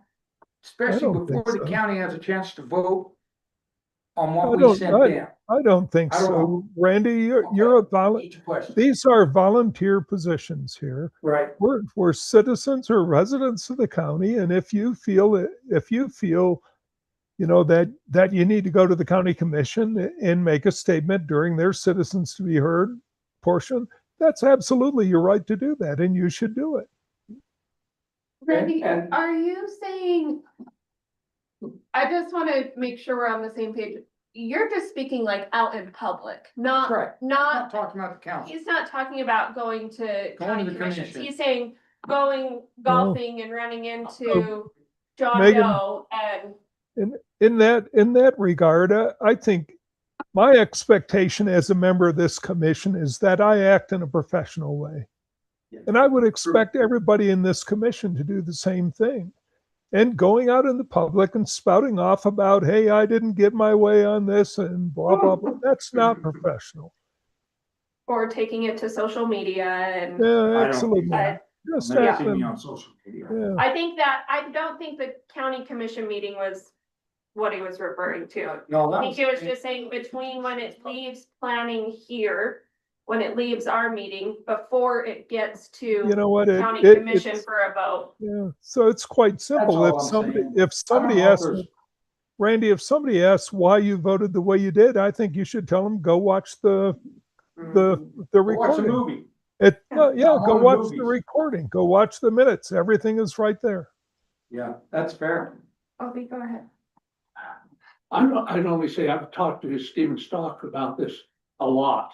Have you? And, you know, any problems with me going to a county commission meeting and making my views heard? Because if I take a position, let's say, I want to protect the watershed, Right. I will go to the county commission and tell them, I want to protect the watershed. I will not say, I'm a planning commission member and people voted against me 6-1, and I want to protect the watershed. I do not do that. I speak as an individual. If somebody asks me, why do you want to protect the watershed? I will tell them why I want to protect the watershed. Sure. That's, I think, a free speech issue, Okay. 100%. And in all of my talking with Stephen, I've said something like, now, once something leaves the planning commission, I got a right to go and make a statement. He'd say, absolutely, yes.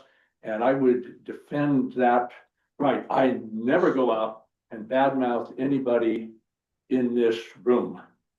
I just don't do that. It happens, just happens to be my personality. I don't like being negative toward people. So I never badmouth. That's good. Well, you present yourself very professionally in county commission meetings also.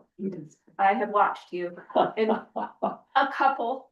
But, Well, but- my wife doesn't always talk the way I talk. That's okay.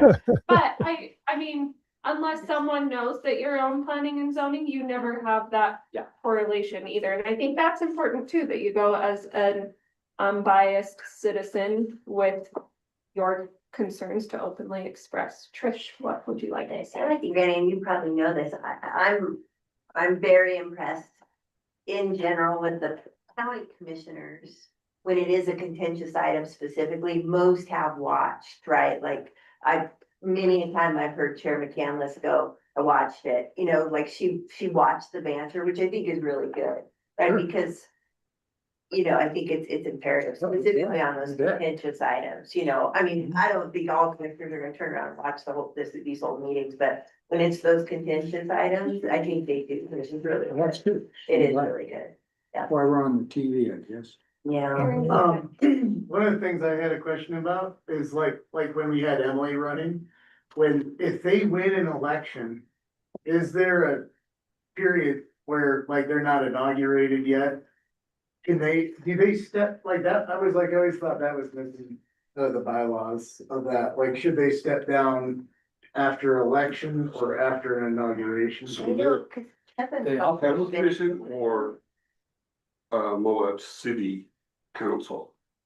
She was on our planning. She was our planning. Right, but did she run for county She was commission? on- Okay, versus city council? Yeah. Okay. Yeah, see, that was my thing about the public offices. When you be an elected official somewhere and then get on a volunteer board like this. It is interesting because It's you would just a imagine that dichotomy I thought of when I was having too much windshield time driving back from Michigan. I think there'd be nothing illegal being the mayor of Moab and being on the planning commission, the planning commission, County. I don't yeah. think County it's planning. illegal. I just wonder if there's, It's not a good idea. it's, you're teetering a line. 100% I agree. It's not something I do. Yeah. Just the thought, I didn't know if there was anything I in think sense. if you're serving on, you know, multiple boards within the county and you're on planning and zoning, your creating a situation to where you may not be able to vote, or you may have to step away because of conflicts amongst other boards, not necessarily planning related, but that's a dicey Yes. path to pursue. Did Megan? you Question, say something? question, Aaron, while they're running or if they get elected? Like, let's say Elected. November 3rd, they get elected. they Until haven't stepped- January. But they are Okay. inaugurated. And I think that was the case with Kevin Walker, Kevin maybe right? was some of Like, that I think problem. he was on the planning commission, right? And. Yeah, and I county think Emily commissioner and stuff, resigned yeah, I don't- before the Okay. campaign. Okay, Yeah, I okay, think- I think so. okay, yeah, I don't know, That's anything we wanna look at. yeah. Or, I yeah, think we we could should. define that. I'm pretty sure Emily did. I just want to clarify real quick on Randy's point right there, because it's something that I've seen. I think that that there's a very clear line. So let me give you an example. Go up to citizens to be heard, and I said, I'm speaking as a private citizen. And while I was at the planning and zoning meeting, Bob said this, and Mary said this, and Trish said this, and I disagree with this. Yeah. This is my view as a private citizen. And right now, what we have just done, and not so much with the planning commission, but I've seen it done with other folks in other ways, right, up there. We have a duty right here that's set by state law, which is different than some of those other boards, right? So we have then gone ahead and broken whatever Randy was just talking about, whatever you wanna call it, in that bylaw, that it would die here, right? Because we can then just take what we said and moved it up there, just by making a blanket statement at first. I'm speaking as a private citizen, and this is what I've seen. So I don't know how you would define that.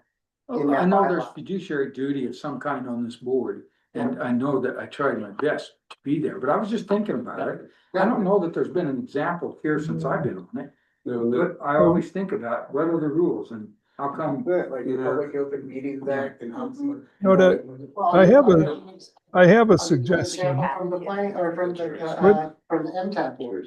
Right, we all had a vote here on a changing members of the board. And people said there were members that lost that vote. They came up and they talked about what had happened in that meeting and then why they disagreed with it. So it had happened. And so, I mean, once again, that is also another weird one, because that's also a state mandated board that's supposed to define the tax right there. So Jerry, both of those they're definitely.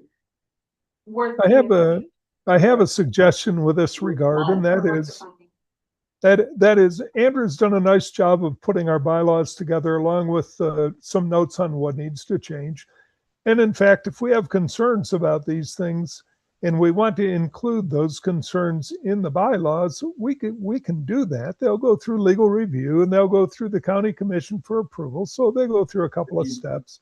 Personally, I think we've been working very professional. We've avoided those issues.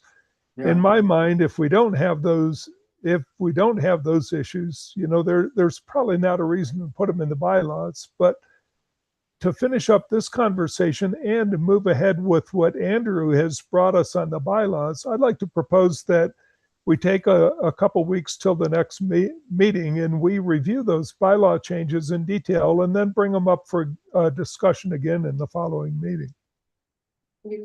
And I would like to make two kinds of changes, because I think we should look at those.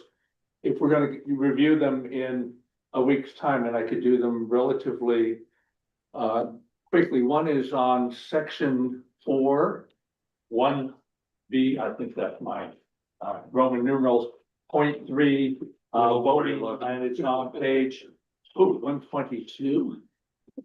And I think we brought this up before. This is when we're voting for people to come onto the commission.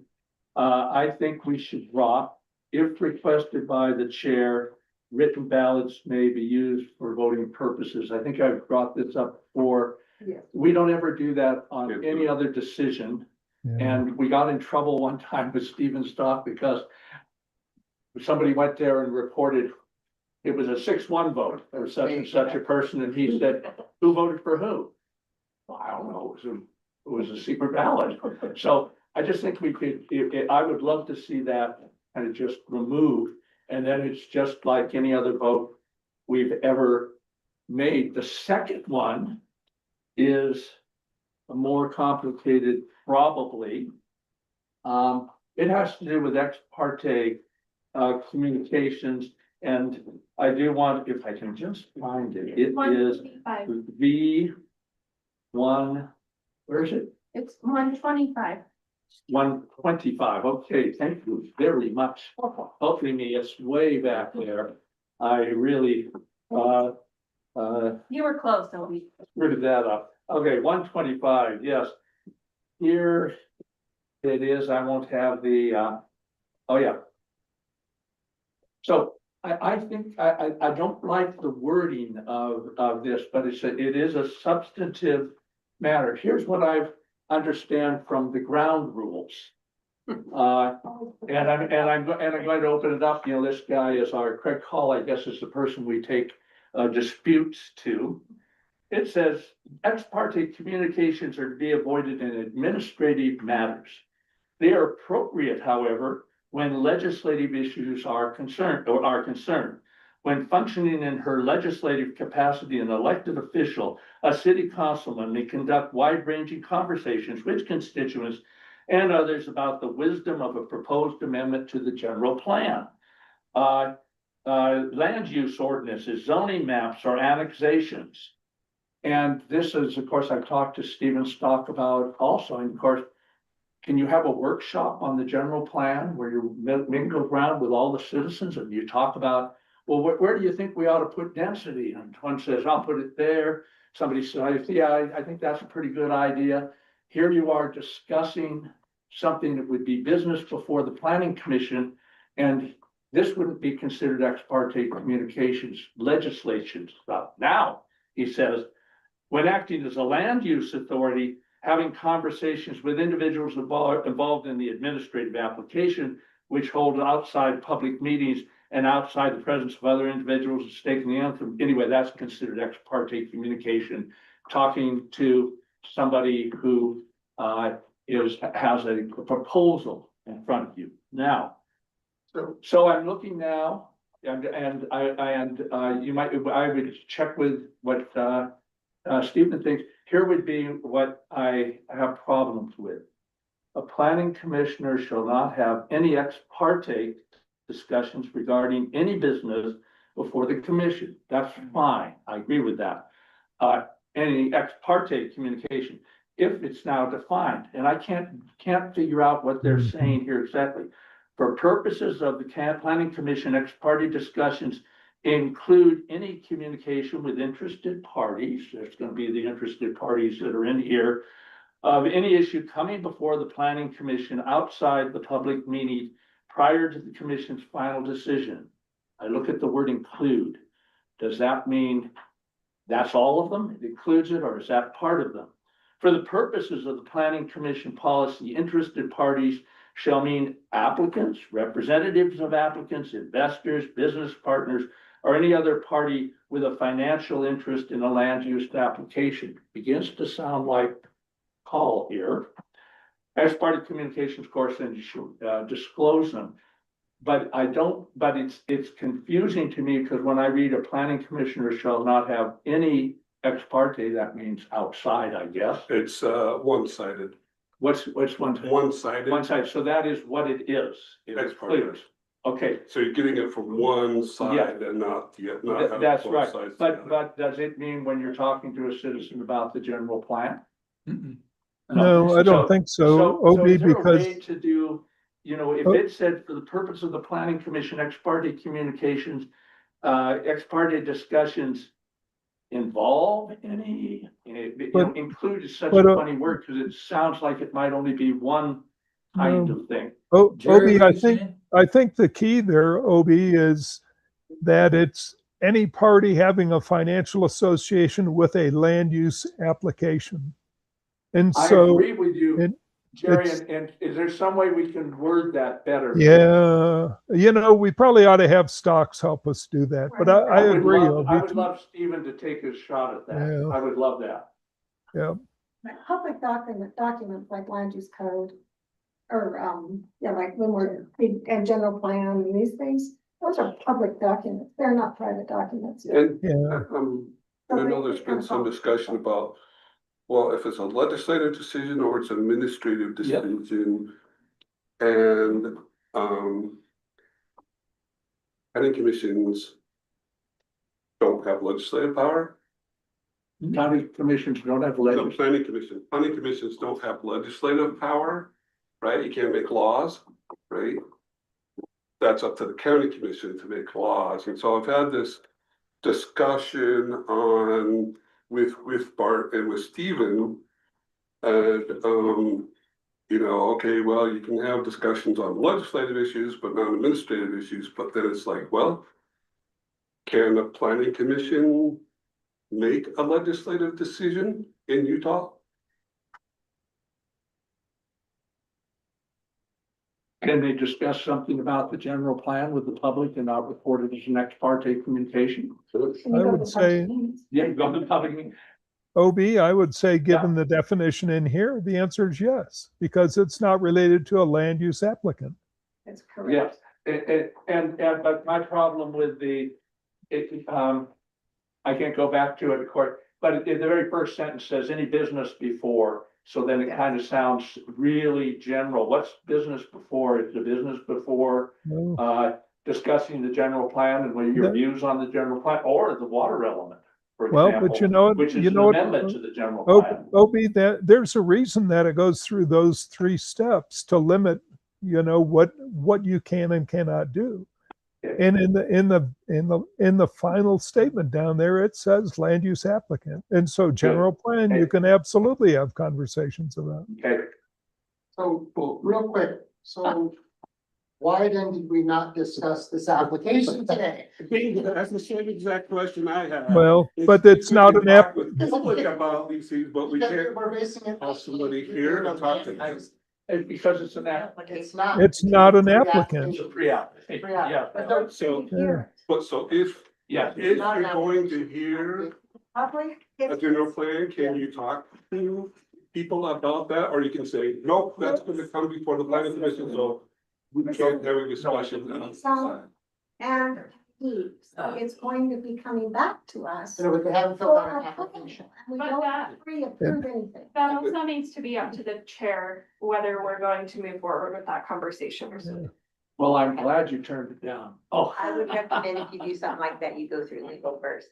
We need. Well, it's just like, But it Yeah. wasn't a call for a liaison, it was a call for the chair to meet. yeah, and are you then saying, okay, if we have a general plan that's gonna come before us at some future time, and somebody wants to talk to us about where they want densities to be. Yep. Or somebody comes and says, I'm looking at density over here.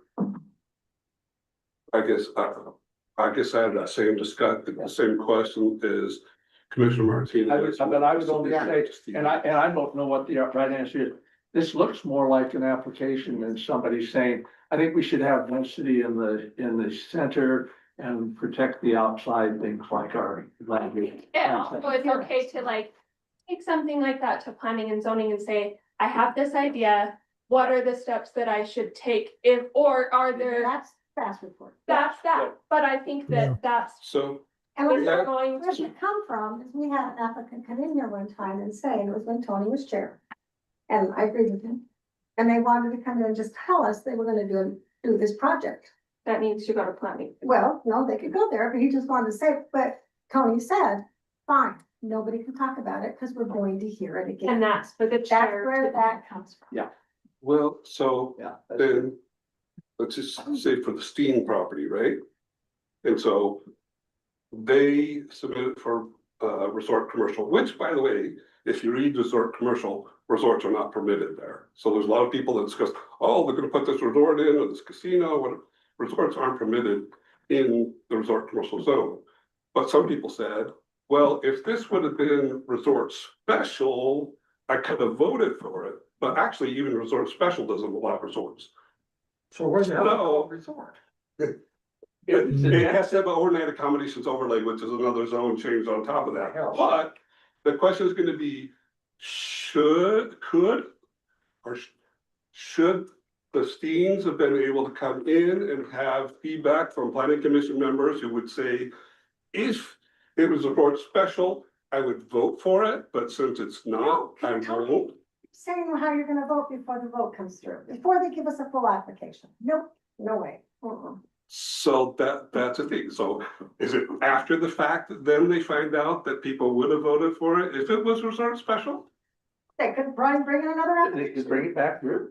That's their I job, think not the ours. hard part for that one is, again, that was when, for me at least, when they said, well, the county told us to apply for this, but here we have this 2-year-old application with pieces and parts missing, which goes back to what I said earlier. Well, I would Those agree kinds with, of things just require a whole lot more homework than. I would than agree the with parts. Mary on that, except our code's so messed up that I Why we're can't, getting it fixed, I Randy. can't tell you how to go do that, and you can't tell me how to. If this guy here can't tell me how to go through the process to fix it or what I should apply for, how the hell do I get a complete application? Why don't you take this book right here, and there's a section in there that talks about it too. I'd love to take that, but give it to. No, you leave my book alone. It's my. I got a copy for you. Oh, great, I have nothing to say to it. Listen. So you know, almost 8 we o'clock. we Future can- oh, Jerry, what do you have to say, sir? Sorry. we can talk about a lot of what ifs, but That's right. I think at this point we should, we're already into this meeting 2.5 hours. And at some point, people are going to have a hard time staying on track. My suggestion would be, at least let's finish up what Andrew brought up as far as the bylaws go, discuss Right. whether or not we want to cover those in the next meeting, or if we want more time, and then wrap up whatever else is on the agenda and close it for today. So how do you guys feel about Stephen reviewing the bylaws with some of the suggestions that we had? I think And that's a putting great it on for future consideration? Yeah, and Are you I- guys okay with that? And I thought, Because I think there's some good points that need to go through legal. and I think it was, otherwise I looked at all of those changes, I thought they were just great. Well, if we can get some clarification on ex parte, I think that will alleviate a lot of the questions that we all have at every single meeting. I agree. And And then- striking that sentence in voting is something we could do as a group. And I think Yeah. we probably have consensus to just do that. So, Yeah. I mean, And maybe then Andrew, maybe Andrew, what we do on the bylaws is run it by Steve and see if you can get clarification on an ex parte. Have him review any other notes that we have in there, and let's, as soon as Stephen is able to come back to us, whether it's 2 weeks or 4, or whatever the case may be, let's bring it in, have the discussion, and see if we can close the bylaws. And then we can put it on future discussions. You guys good with that? And Yeah. You good with that? Okay, Okay. sounds good. Good job. Any future Thank you. considerations? When we had our last meeting, Andrew, you were bringing up things about the land use map. The new adopted one possibly, invalidating the old one. And then that causing like maybe no zoning in the county kind of thing. You kind of discussed that. I would kind of came out of that meeting being like, oh my God, wait, did he say that? Where's that at? Where Where's is it to where's bring that- that portion back? Yeah. Yeah, we've got to have public hearing, you've got to post a public hearing on it, but it's pretty simple because all you're doing is saying. This that replaced that didn't replace all of it, and we replaced Spanish Valley's portion. And so things out in Cisco or Thompson or Yeah. wherever would stay what they were previous. Okay, cause I'm like, are we kinda unprotected right now? Is it like emergency meeting yeah. stuff, Yeah, you know? well, I think we've got the temporary Specific on that. center, but Well, let's add it for future consideration then. And Jerry, do you have any future considerations? No, I was just going to make a motion to adjourn. Let's do it. Second. If you're ready, Have a good Chair. night, If guys. you're ready, Aye. Chair. Live for me. I'm in favor. I'm in favor. Anybody else in favor of adjourning? We're all